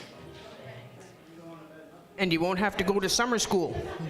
All right, and the question is, in 2021, Justin Trudeau announced what Inuit leader would succeed Julie Payette as Governor General of Canada? Again, not Kelly D. Not Kelly D. Should have been, but it's not. You're betting the whole 2,200? Oh, Jen is confident. All right. Alexis is betting nothing because she has no answer. Mitch has bet nothing because he has no answer. And Jen bet the whole bank on Phil. All right, Phil, do you have an answer for Jen? I'm delegating for Freddie. Mary May Simon. Oh, my goodness. Yes, you are correct. It is Mary Simon. Woo! All right. Jen has $0. How much have you got, Mitch? Oh, I don't even know. Okay. Whoever's got the most money wins the prize. Between Alexis and Mitch, because Jen bet all her money on Phil. What a letdown.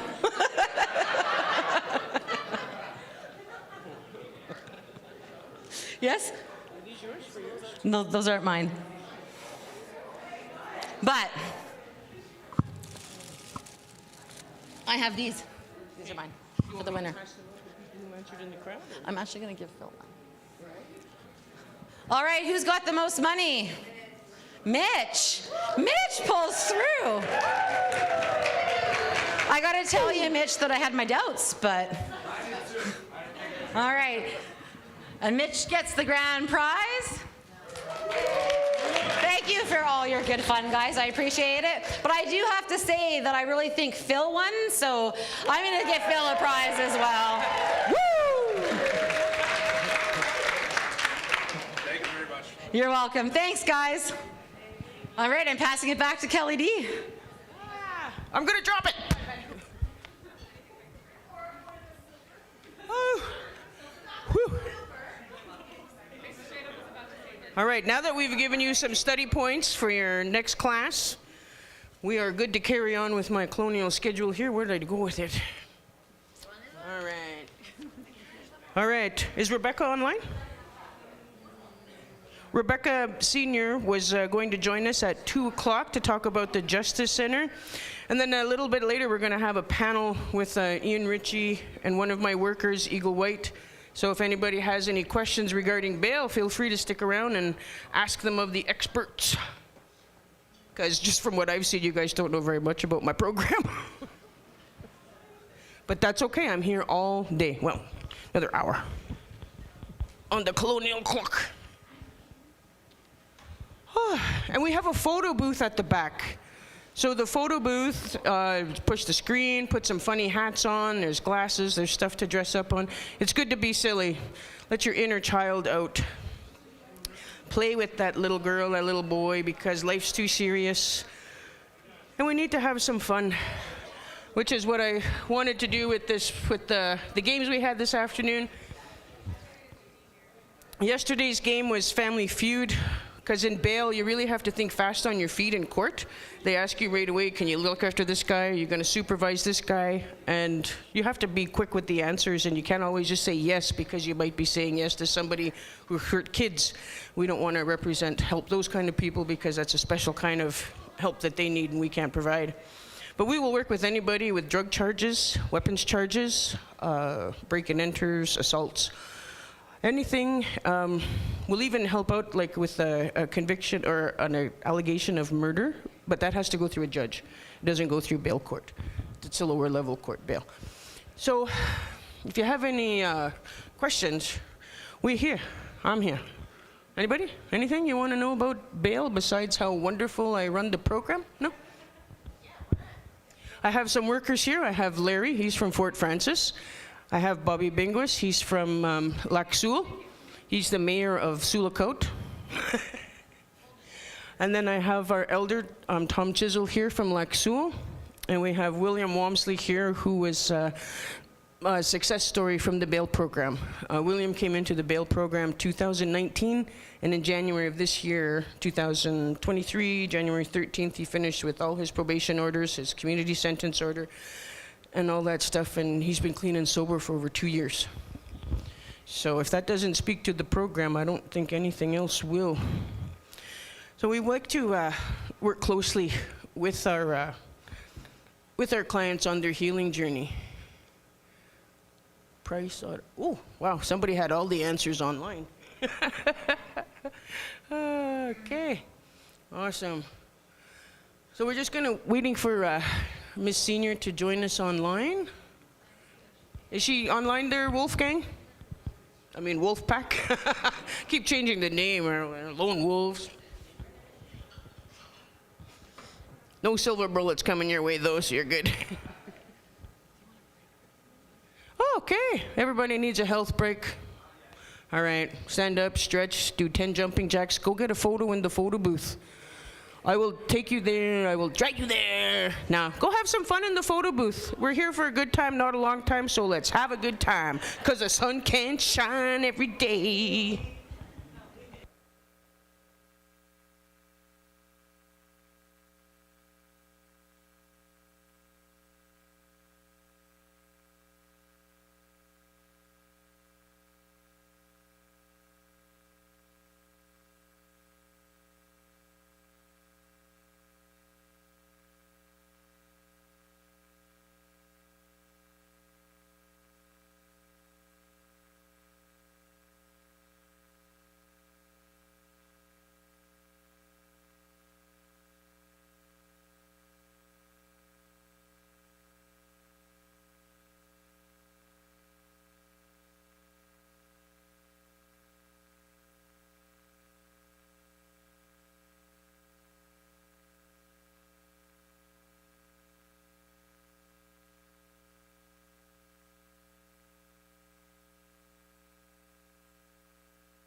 you all just stand around when the music's playing, man? Oh, wow. There's a dance floor and everything.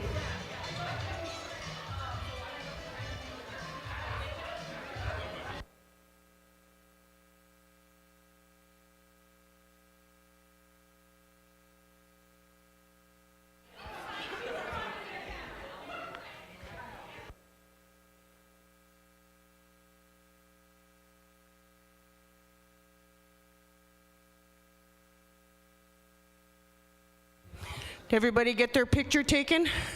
Those are actually mug shots. Ha ha. Just kidding, just kidding. Dance floor. Yeah, dance floor. Play some tunes. Play that funky music.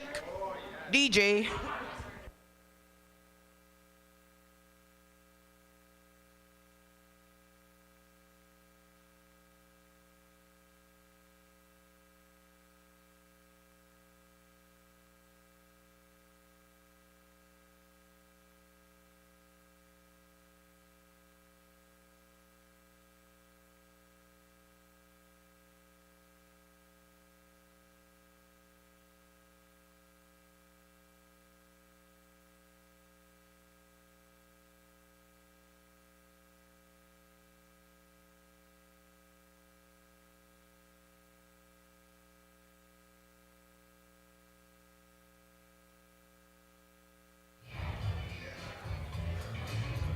I guess you all need some, like, liquid courage to dance, no?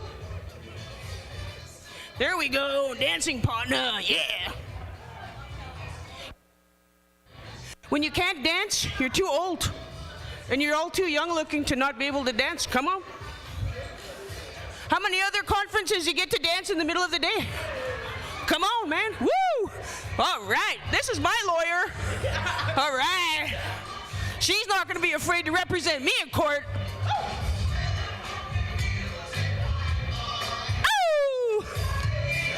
Music, play that funky music till you die. Come on!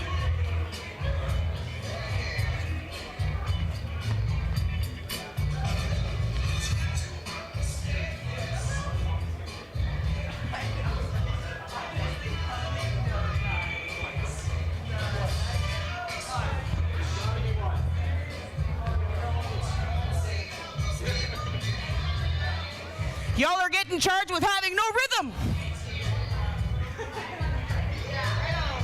All right, come on, shake it. Bust the move, boys. Holy, how are you gonna pull it off in court?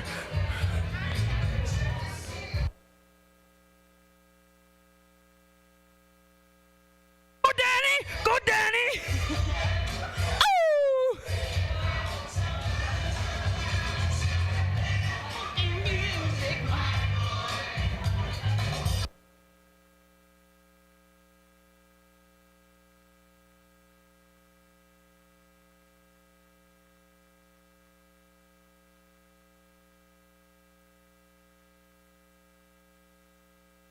All right. Since you all didn't want to dance, maybe you could mosey back to your seats. We're going to have a panel. Rebecca hasn't checked in yet? She's checking in now? Beautiful.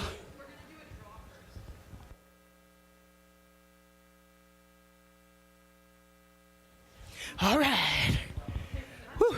Eagle White, are you joining the panel? Let's go, man. We're not getting out of this. But I'm not sure if Rebecca will come on after the panel. Right away? Oh, okay. Sorry, guys, I made you move up here, and Rebecca's ready to go. I'm good whenever, Kelly. Just let me know. Awesome. Sorry, I thought you said 2:15. I must have read my email wrong. You probably said 2 to 2:15, and I just read 2:15.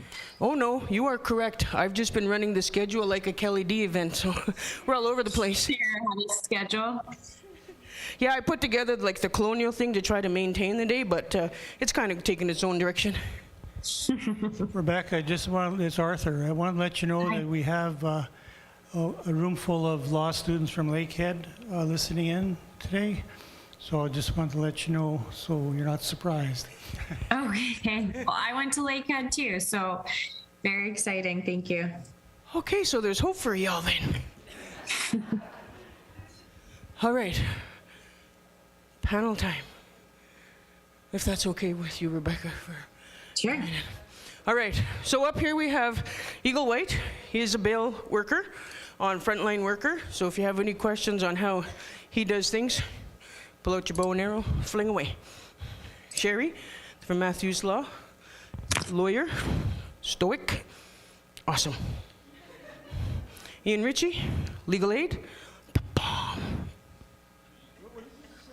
I said you're the bomb. All right, so Ian's been doing legal aid since I was born, 1970, so you do the math.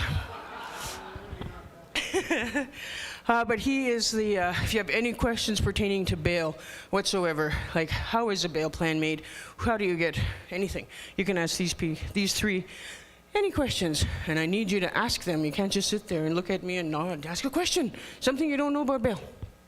What's the most difficult part of putting together a bail plan? Miigwetch. Up here is, it's nothing very technical. It's just you got to track down if you need sureties. I mean, that's when you're dealing with clients from remote communities. Often English is their second language. Often they don't have a telephone. It poses certain challenges. I mean, some people can only be reached on Facebook, which is great if you use Facebook.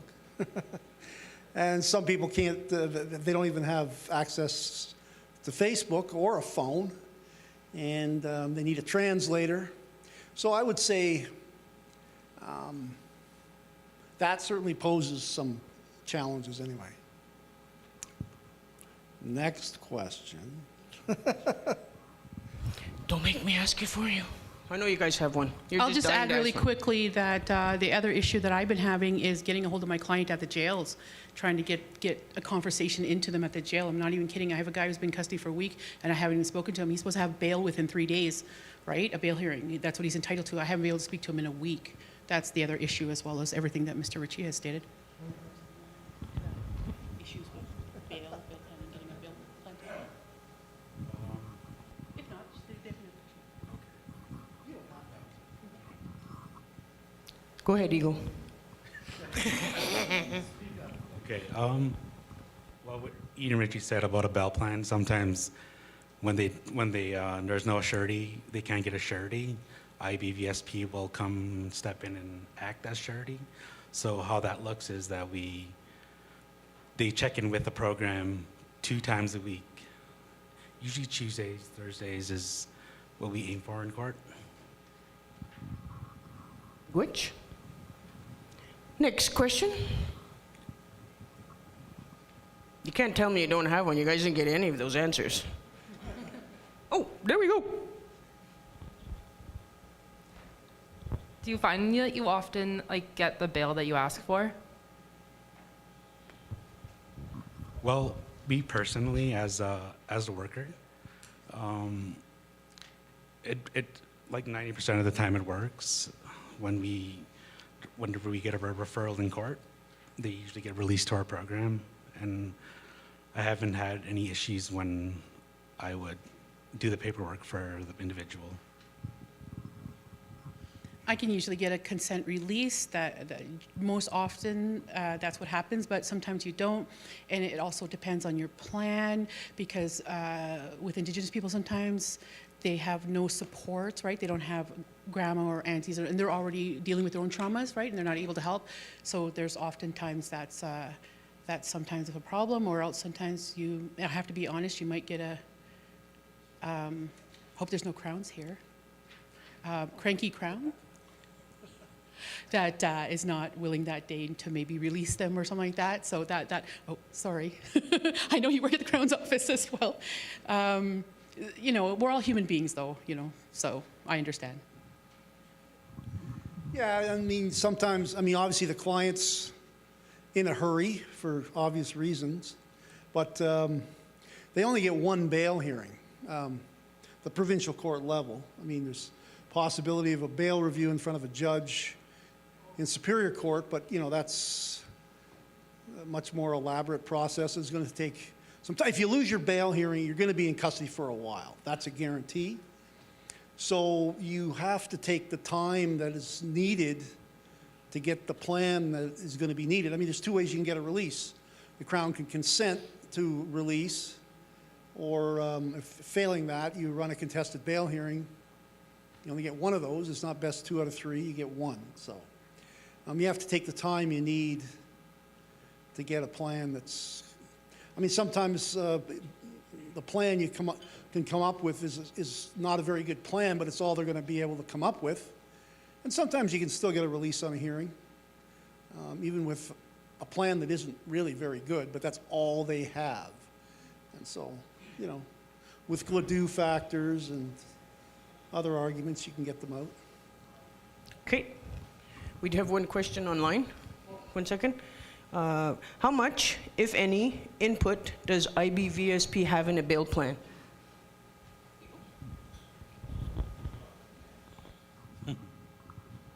Could you repeat the question?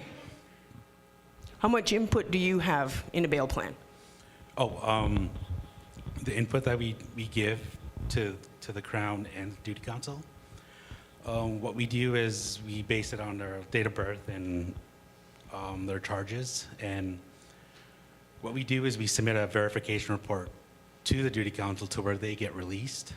And then they have to follow our conditions that are listed on the paper. Right on, Eagle. I do bail out of Fort Francis, and a problem, more of a comment than a question. The problem I run into frequently is a lot of my clients are homeless people, they're drug addicts. They've got no support, no family, no nothing. They're just out there every day trying to survive. And a lot of time they're in jail just for like minor thefts really, because that's what they do to survive. They go and steal and then they sell the stuff just so they can buy some more drugs. So that is the problem that I face frequently as part of, they're asking about some of the difficulties in preparing a bail plan, and that's a huge problem for me. Miigwetch. Miigwetch. How does bail planning and bail hearings happen in the context of an accused person who's been charged with murder?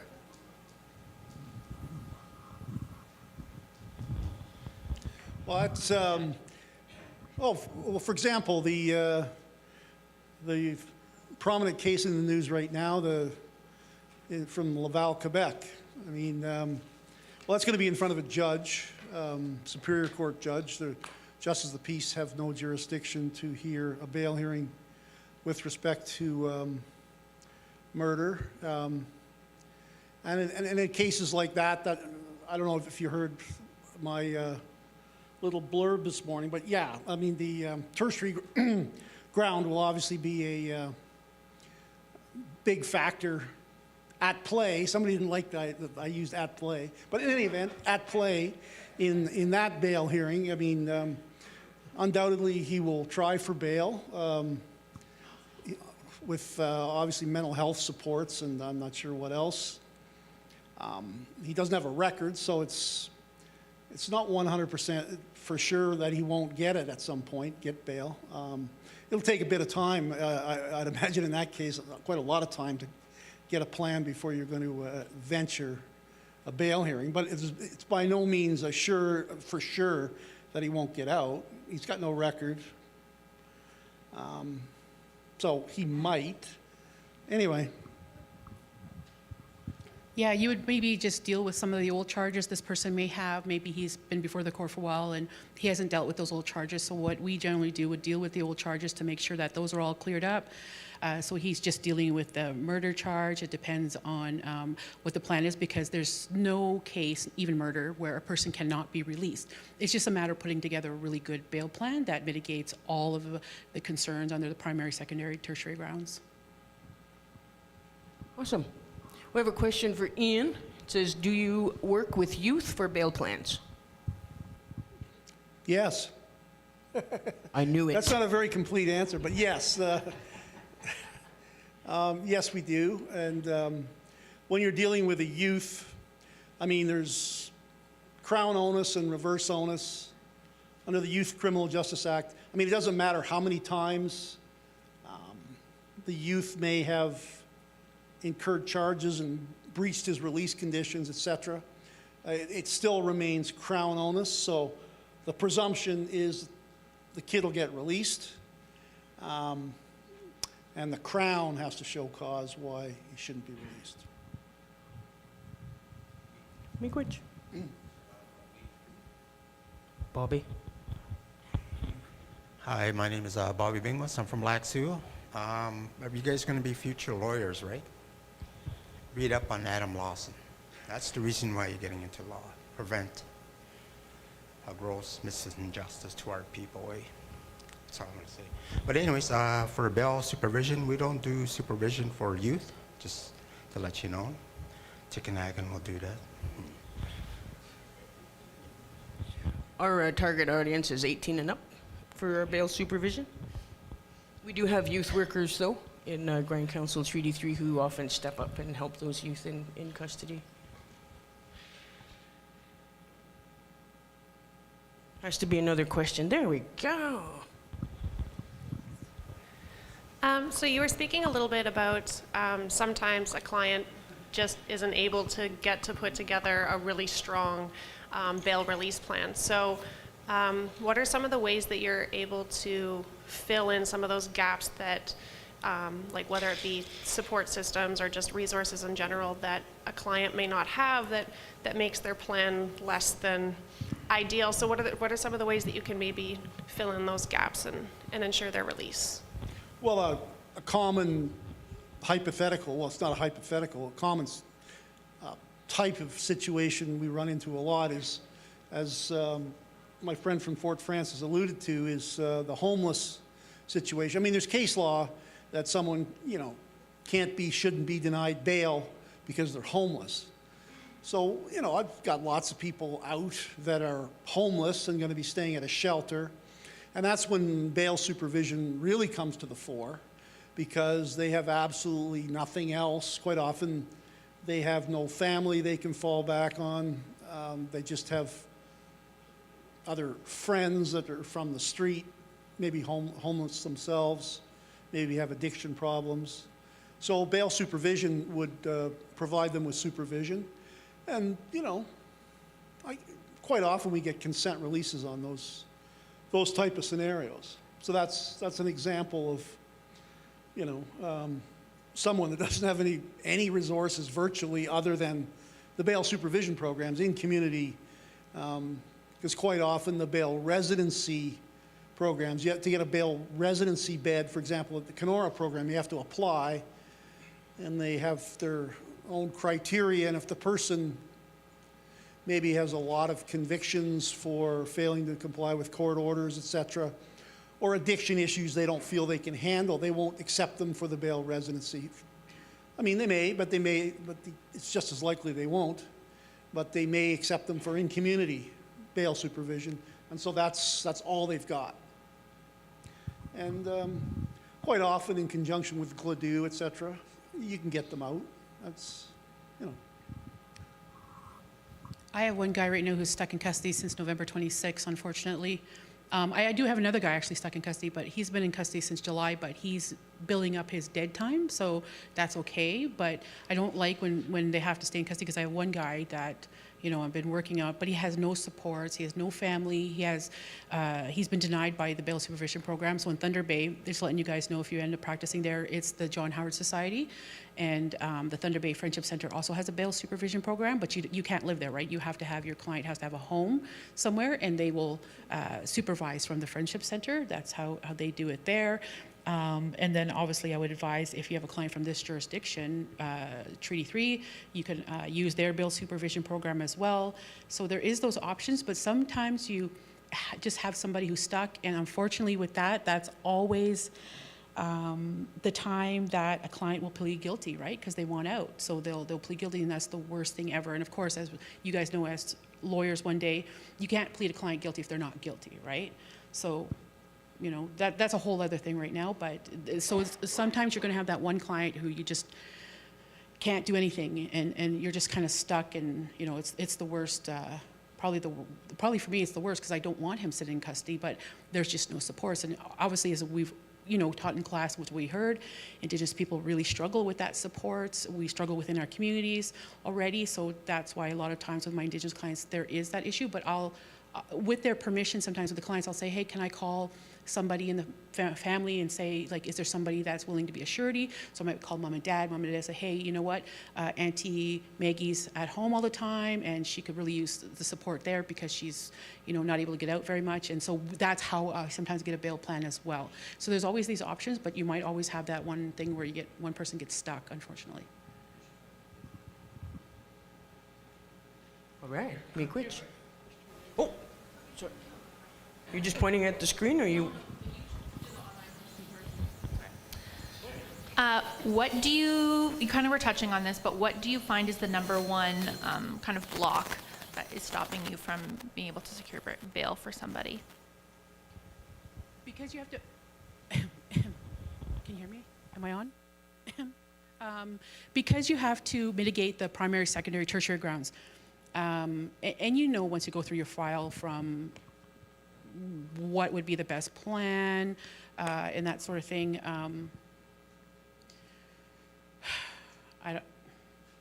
Okay, sorry. Repeat your question. It's just, I was going off on a tangent in my mind there. Just irritated by how this. What do you feel like is the number one block that's stopping you from, in certain cases being able to secure bail for somebody?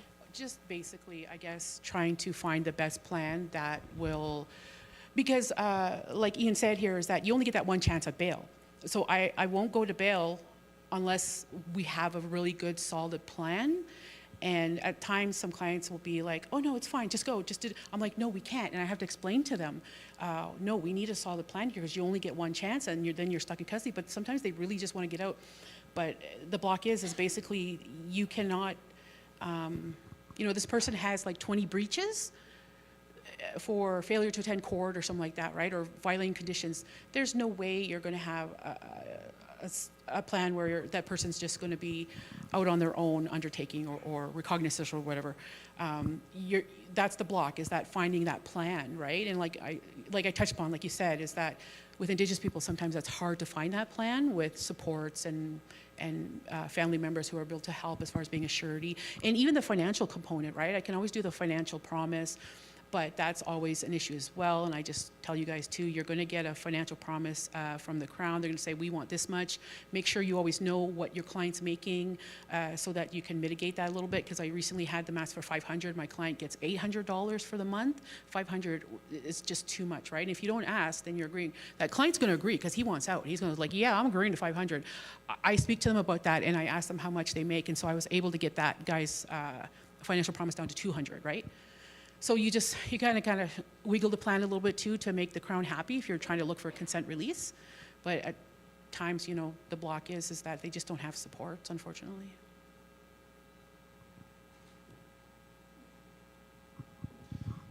Yeah, there's no one thing. Obviously, there's different factors. How serious are the charges? How many sets of charges, active charges, do they have? How many times have they been released already? Have they already reached the top of the ladder? Like sometimes we see people that have been released 3 times to sureties in one set of charges they haven't dealt with, and they've been released 3 times to a different surety each time. Well, there's not much room for them to go. So obviously somebody like that may well not get out. May come up with another plan and run it, and the JP will detain them. Not everyone's going to get out on bail. There are really hard cases that, like you're not a magician, you're not going to get them out.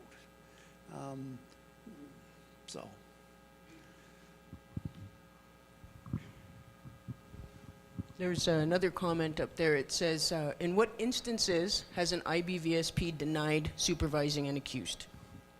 Well, in some cases, there has been some people that play the get out of jail card. So what happens is we usually give a certain amount of chances for someone, and if they keep repeating, going back into custody, we will say no to them. But when we first make contact with these people, we don't deny bail. We don't deny our services to them.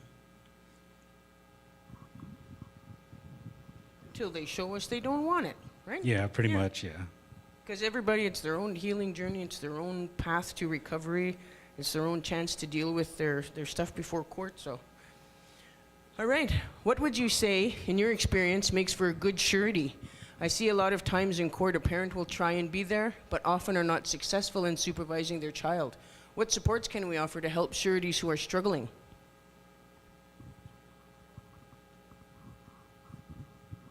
I can just add that IBVSP could help with that if somebody's not capable of being a surety. And I just wanted to add that.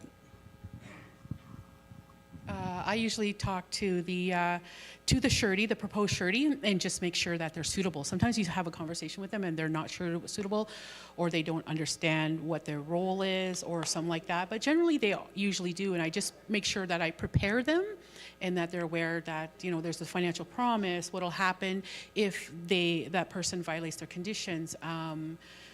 That if the person's going to be violating their conditions, that they have to call the police or they have to go to the court and rescind being their surety. That they understand what the role is to make sure that this person is following all of their conditions. So I just make sure that they're prepped. But I've actually, myself personally, I've never come across a surety that I've had, like a parent or anybody like that, that has not, actually, no, I'm lying. I had one time, and it wasn't even the surety, I was really disappointed with the court. The person was from a northern community, and it wasn't so much just it was a language barrier, but this person did speak English, but it wasn't their first language, right? So there was a bit of that going on, I think, and I understood. And so I think it was the JP who was not understanding kind of that, and he detained, which I didn't agree with. And there was nothing I could have done, because when I spoke to that person, I understood. They understood what their role is, all stuff like that. But I think when I got there, because this particular JP2 as well was French, and so I think there was like a whole thing going on there, which there's no way I could have predicted that. And then the person got detained, unfortunately. So that's about the only time I can think of. Yeah, sometimes, I mean, sometimes I can tell within like a minute when I start to talk to the surety whether they'll be good or not. And sometimes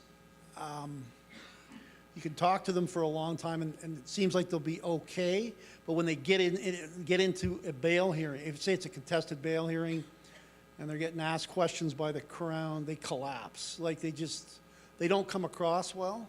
And so sometimes you even get releases in those situations, but you're always surprised. But yeah, there's always the wild card. You don't know how they're going to react once they're in that adversarial situation, if it is a contested bail hearing. I mean, with certain kinds of sureties, though, I could tell right away they're going to be like a star. And you can tell quick. Like in cases of professional people, stuff like that, but not necessarily even that. But at times, though, you can't tell. You do your interview with the surety, you review the charges, and it seems like they're going to be good when they're talking to you, but when they're in the court and the Crown's cross-examining them, it doesn't come across very well. So you're not going to know 100%, that's for sure. All right. Oh, one more question. I was going to say, if you need any more information, you have to come back for part 2 next year. Are there justice service workers available during wash court, so weekend and statutory holiday court? Yeah, we're dialed into bail court every day of the week.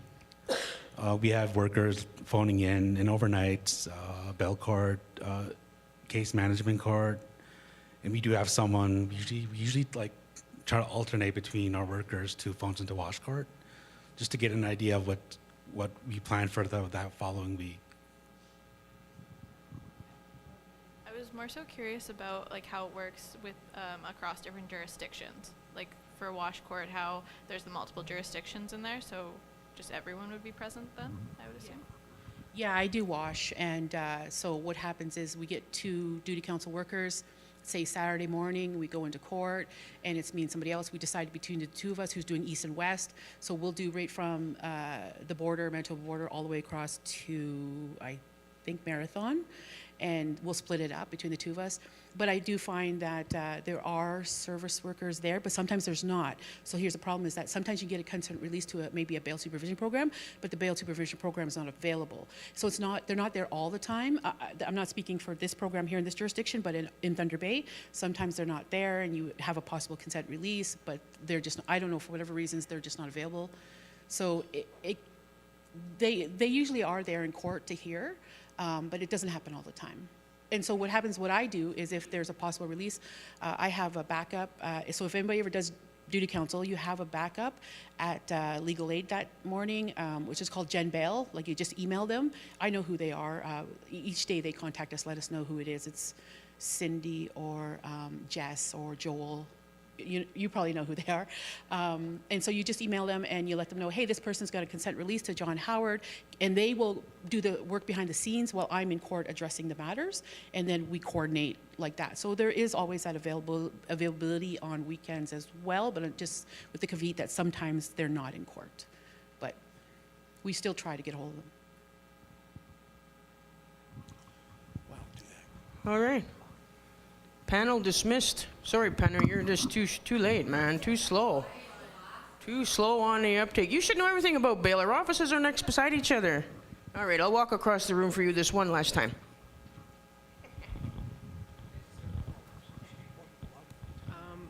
I'm not sure if the panel is the right group to ask, but I'm just curious to know if there was an inquiry done after the Adam Capet situation, and was he ever granted a bail hearing during the whole process of his incarceration? Well, I can answer part of your question because I sat and watched it because I was in court that day. He definitely had a bail hearing, more than one. I couldn't answer the other part of it, but definitely had bail hearings, more than one. I think he ended up back in custody too, though, right? Yeah, no, that's why he needed. Yeah. Oh, sorry. I don't know. I don't know other than, I don't know about the inquiry part. I imagine there had to be. I mean, he was in solitary confinement for four years, right? So, but I'm not too sure. Sorry. I don't know. I don't know either. Same boat as you. All right, something for you to research. What happened with Adam Capet? All right, Miigwetch panel. Sherry, Ian, Eagle, Miigwetch.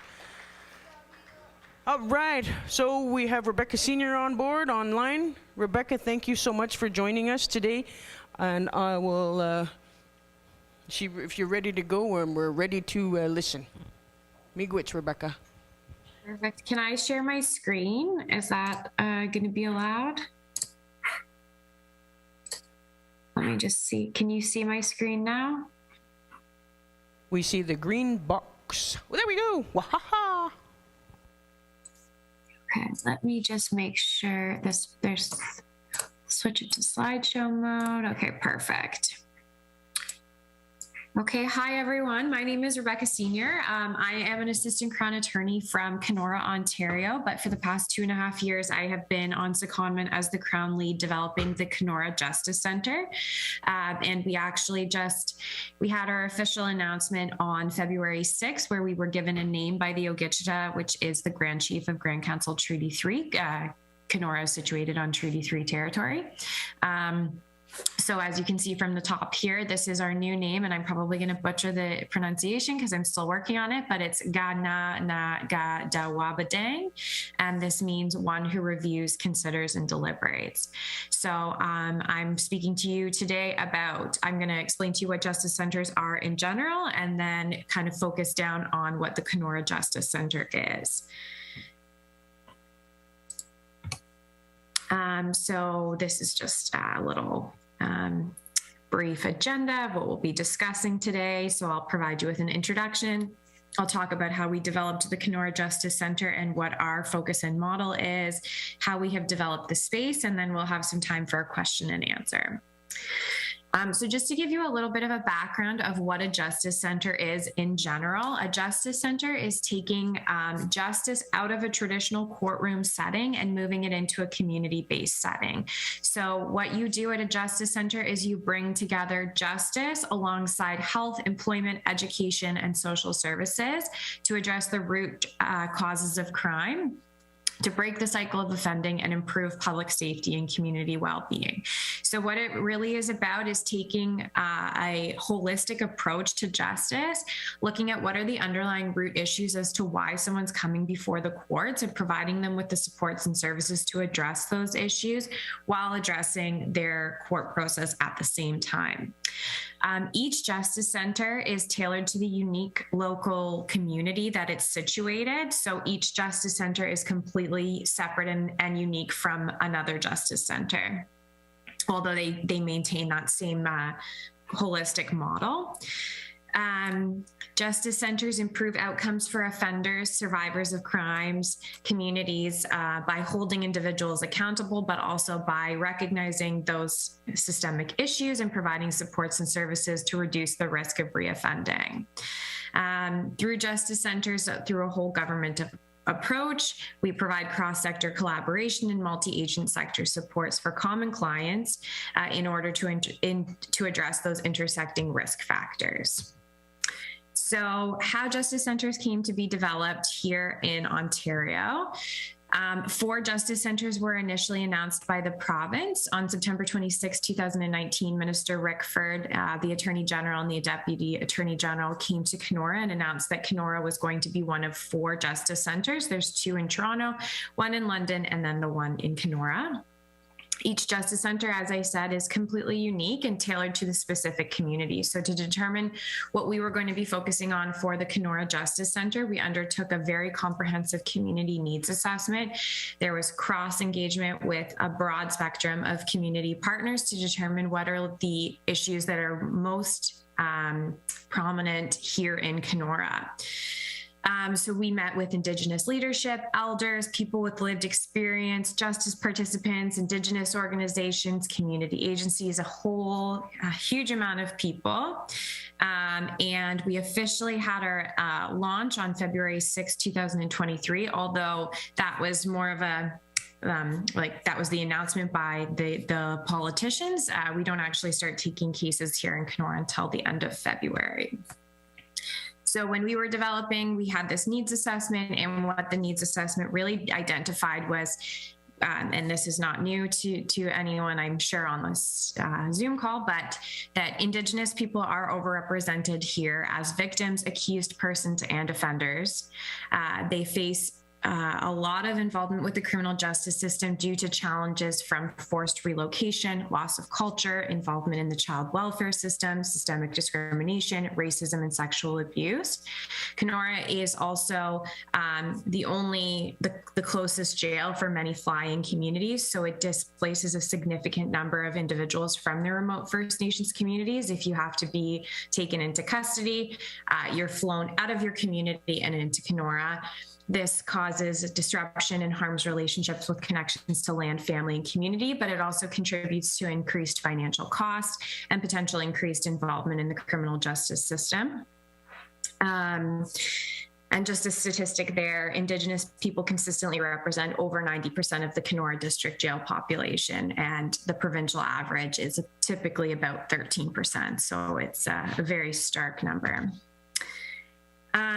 In order to determine what we were going to be focusing on for our Justice Center, because we're only operating to begin with 1 day of court a week, so we had to really determine what is the best bang for our buck, how are we going to address what we've learned as the issues from the needs assessment with that 1 day a week. So we do have a broad engagement structure that was put together based on the Anishinaabe clan-based model. It's comprised of, as I said, Indigenous leadership, the judiciary, cross-sector service providers, Indigenous organizations and non-Indigenous organizations across Kenora, many individuals. And then it's chaired by our advisory council, which we have the Ogeechee Grand Council Treaty 3 and the Grand Chief of Nan, who sit on the advisory council. And that's who we go to once we've had discussions with our circle groups we get input from our circle groups, and then we bring that back to the advisory council. So when we did all of our engagement, we really wanted to see what are we going to be focusing on at the Kenora Justice Center for our community for that one day a week. And these were the key learnings that we received. So it was really important to focus on youth and young adults. And that includes, so really important to include the 12 to 17 individuals who are charged in the youth system that routinely fall through the cracks of multiple systems, but also acknowledging a couple of other things. One being that Indigenous communities don't recognize a youth ending at the age of 17. It often spans into your 20s. And a lot of individuals at 18, they're now hitting the adult criminal justice system, but you don't all of a sudden become this mature, a light flip, the switch of a light switch. When you turn 18, you suddenly become this mature adult. And often these individuals still need a lot of assistance. They're disconnected from the services that they might have had as youth, and they often fall through the cracks. So the focus was looking at those 12 to 17-year-olds, but also looking at individuals who start to go into their 20s. It was really important to integrate restorative cultural practices wherever we can with the Justice Center. So incorporating medicine wheel teaching, sharing circles, elders, knowledge keepers, incorporating Indigenous legal traditions into our court model. To avoid an offense-based approach. So as I said, some of the other justice centers are different. London, for example, their justice center, to be a participant of the justice center, it's only specific offenses that would bring you into the justice center for eligibility. Whereas what we heard from our stakeholders is they would like to see all offenses be considered for the justice center, even the most very serious cases. It was important to look at effective service navigation. So despite having many different supports and services in Kenora, to make sure we're breaking down silos, having everybody work together collaboratively to really make sure that we're providing the best support for the individuals, and taking a trauma-informed approach. So recognizing the existing trauma of participants, including those survivors of crime, making sure that individuals feel safe as they come into contact with the justice system, and acknowledging that many individuals are coming before the courts with trauma. So this is the model of the Kenora Justice Center. What we have consistently heard is that the focus of the Justice Center needs to be on healing. So how we're going to do that is the model will be implementing a continuum of both criminal and Indigenous restorative justice processes, focusing on the healing and restoration of relationships while simultaneously encouraging a sense of autonomy in the criminal process. So how we will do that is we will have two streams in the Justice Center, one stream for those individuals who will be looking at just straight diversion, and then other individuals who will be looking at more serious charges. They will be responsible for developing a plan that says, this is the harm that I've caused, this is the individuals who've been impacted by that harm, and this is how I'm going to heal that harm. And then we will follow through with their process to see how much they engage in that plan. And then, so that's promoting that a sense of autonomy. And then based on how much an individual participates in the healing of those relationships, that will result in a mitigation of sentence. Through a holistic and flexible approach, the Justice Center will provide accessible pathways to Indigenous-led services and culturally relevant multi-sector supports that will wrap around participants to address underlying root issues and provide meaningful opportunities for growth and success, including support for Indigenous women and girls who have experienced or witnessed trauma and/or violence. So every individual who wants to avail themselves of supports and services from the Justice Center will be able to. We will not be having trials at the Justice Center, but so an individual can come in, get themselves set up with supports and services, and then if they would like to have a trial, then they can go back to the normal courthouse to have their trial. This is just some more information about the healing approach. So as I said, we will do a wellness intake, and that's where we will determine what are those supports and services that an individual wants to be connected with, and we will facilitate those connections. Implement restorative justice processes, so really focusing on the healing of relationships. One very important component of the Justice Center is that any supports and services that we offer for an individual who is charged is also simultaneously offered for the survivors or victims associated with those crimes. They are also welcome to come into the Justice Center and avail themselves of supports and services.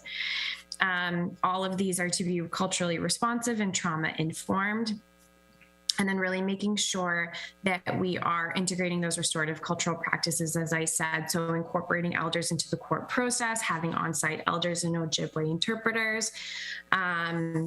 This is this wheel here. You can see this is a teaching that we received to make sure that anything that we do with the Justice Center, any healing, needs to be done on 4 realms: mental, spiritual, emotional, and physical.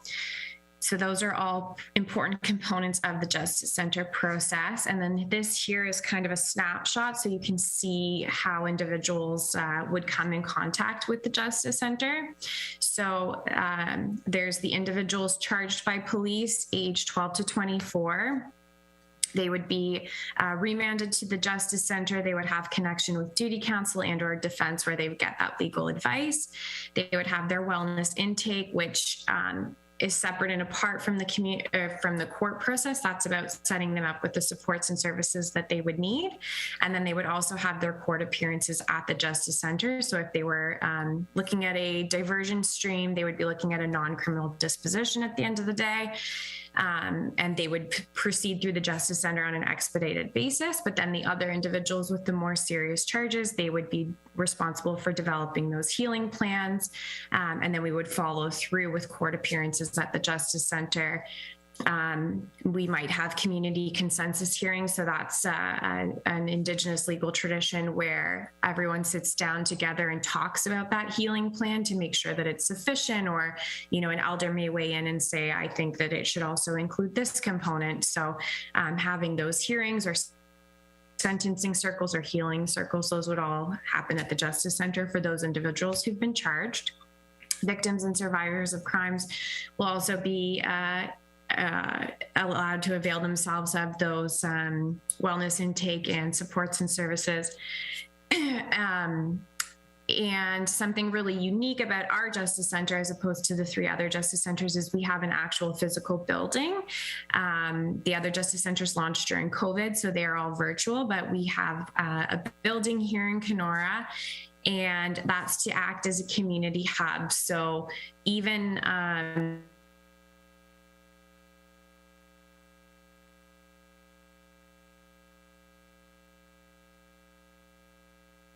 with community partners on site. So even an assistance or come into the Justice Center and do that. This model in no way affects pre-charge diversion by police. So if an individual, is contacted by police, they have police contact because they're going through pre-charge diversion, but they still want to have supports and services, they can come into the Justice Center and be set up with that community circle of care plan that you can see there in the circle. And then the ultimate goal is a reconnection to land, culture, and community. This here is just some operational and programmatic development. So these are the success. So some of the key features here is embedding local culture, and by how we're planning on doing that is by having on-site interpretation services and cultural supports. So we're currently working with Grand Council Treaty 3 to have someone who will be on-site providing that cultural liaison piece, making sure that we have on-site elders to provide assistance and to provide Ojibwe interpretation services. As I said, having elder supports both within the court process, but also being on site just to meet with individuals if they'd like to avail themselves of that. And then providing workshops, seminars, and educational resources for individuals accessing the Justice Center. And then I kind of have talked about these already, the programmatic and community court features. So we have that wellness intake, the resolution and healing goals, And then the sentencing and healing circles, as well as the community consensus appearances. This here is just a little bit of background about the Justice Center space. So this is the building. I don't know if everyone on the call is familiar with Kenora, but this building is kind of across from the lake, right across from the Whitecap Pavilion. It used to be the Daily Miner and News building. So we have fitted up, Kenora Chiefs Advisory bought the building, and the Ministry of the Attorney General is renting the space. It has communal spaces to allow for community partners to work collaboratively in one central location. We have, like, as you can see, that blue top part there, and then there's a whole bunch of windows that actually looks into the courtroom, where we'll be having court one day a week, but it doesn't look like a traditional courtroom by any means. Everybody's sitting around a circular table. It's really like relaxed modular furniture, so it's supposed to be much less intimidating, a much less a much different feel. We also have a secure area for in custody individuals. Again, it's been designed and developed to be a much more humanizing place and experience for those individuals in custody. And then we're actively working on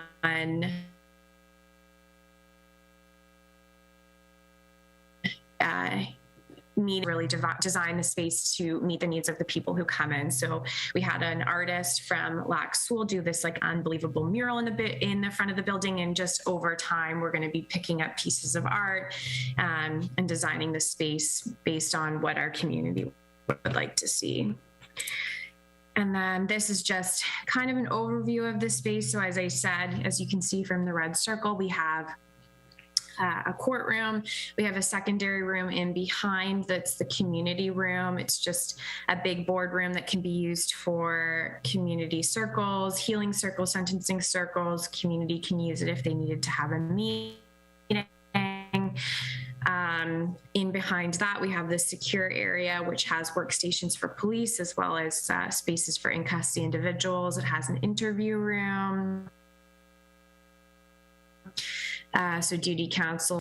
The yellow square in the back is not quite finished yet, but that will be a social enterprise kitchen eventually over time. And then on the other side, moving to the left, we have Kenora District Services Board will be on site providing services. We have a big open space with like different types of open desks, like some more private, some more communal. So we have open workstations so community partners can kind of just like come in for the day and work together, or if they have to meet with someone. We have offices. We have a specific cultural and elders room for our elders to utilize. We have a community technology room, which is fit up with all sorts of technology. So if somebody had to come in and Zoom into a family court in Toronto or something, or needed to do like a doctor's appointment virtually and they didn't have access to the technology at home, they could book the community technology room. And then we have Crown, the Judiciary, and Duty Council offices so that they can be based out of the Justice Center on court days. And then we also have a victim services lounge, a dedicated victim services lounge for those individuals. If they wanted to participate in the court process, that's a place that they can go, but it's also separate and apart from the other spaces. So if they needed to come in for other reasons and didn't want to have any contact with the individual, it's private. And then that is my presentation about Justice Centers. As I said, we are going to be starting with all the individuals charged in Kenora between the ages of 12 to 24. Actually, I don't think I said that yet, but we decided the max capacity that we could fit on one day was up to the age of 24. So that's what we're starting with as of February 28th. We will be taking over the existing youth docket, and then all direct releases for that age category starting March 1st by police will be remanded to the Justice Center. So if you have any questions for me, please let me know.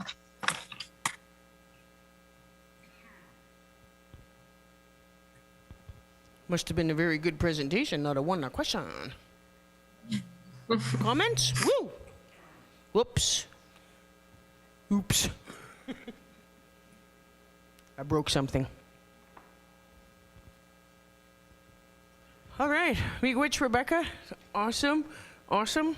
The Justice Center is located downtown in Kenora. I'm sorry I didn't catch most of the presentation. I was helping somebody get released at the back over there. Bail never rests, never rests. I get calls on Sunday evening sometimes, but it's okay because we're helping people start their healing journey, and that's what it's all about. So I think now we're having a draw or something like this. All right. And then I was told to send you all downtown where you're going to get fed. Downtown. Downstairs. All right. Here comes the wolf man to do the spinny thing. So I think we're raffling off an evening with me. No, just kidding. Y'all couldn't handle it. All right. And sorry, staff of Grand Council Treaty 3, you will not be eligible for the prize.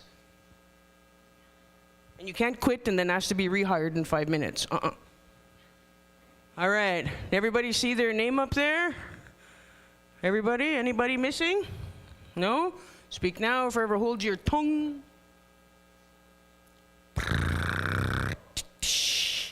Oh. Woohoo! Crystal! Woo! All right. All right. See, I can't even fit in that bag, so you're lucky. Do we have anything else to do? That's it?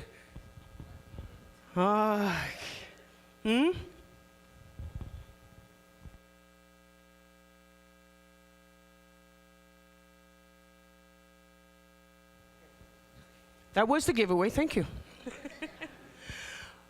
So we're just waiting for, I don't even know what time we're at. I lost my colonial keeper. Time is it? 3? Woo, okay. We're just waiting for the Whitefish Bay Singers to come on up, and they're coming in the room right now. So I'll give the microphone over to the elder to say a few words. And I'd like to thank everybody online and being here today in person, all the lovely law students traveling from Thunder Bay, Miigwetch.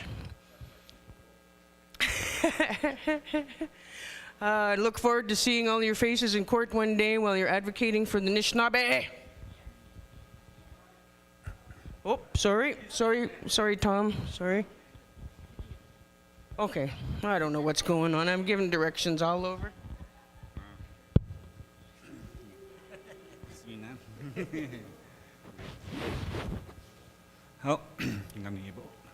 Bonjour, it was a very productive 2 days. At least in my opinion, anyway, in my head, when all the information that, all the presentations that were made today, this couple of days, and I imagine it was for the ones on online as well. So I hope that the participants got what they, got good information, and. As I also learned a lot myself. I'm a mental health person. That's where I come from. So, because I'm a member of the Laxo First Nation, they needed an elder, so I got pulled up. And well, the elders were having a meeting in Laxo this week too, so I know that they were quite busy. So I'm very glad that, and it was an honor to be asked here, to be here.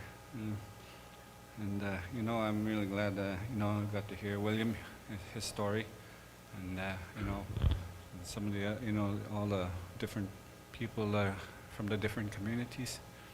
Yeah, I hope you guys got what you, got information, good information. And it's good to get together. So yeah, Miigwetch, I hope everybody goes home today in a good way and gets home in a safe way. Miigwetch.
Woo!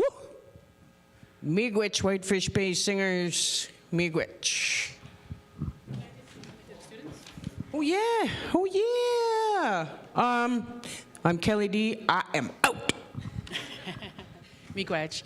Just letting you guys know, sorry, I had the old instructions. So if you want to go down now and check into your rooms and then return here to this hall for about 5:30, I'm told, for dinner, okay?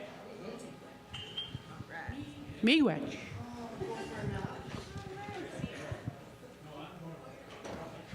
Enjoy your next day tomorrow with Gladue.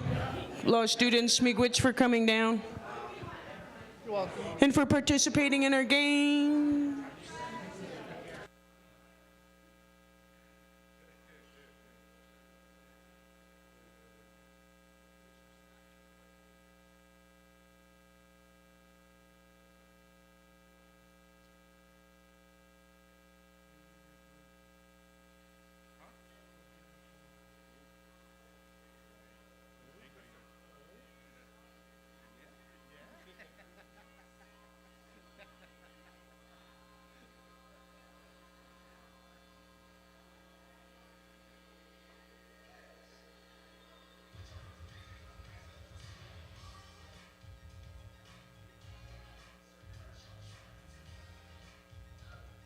Y'all don't want to dance? Come on.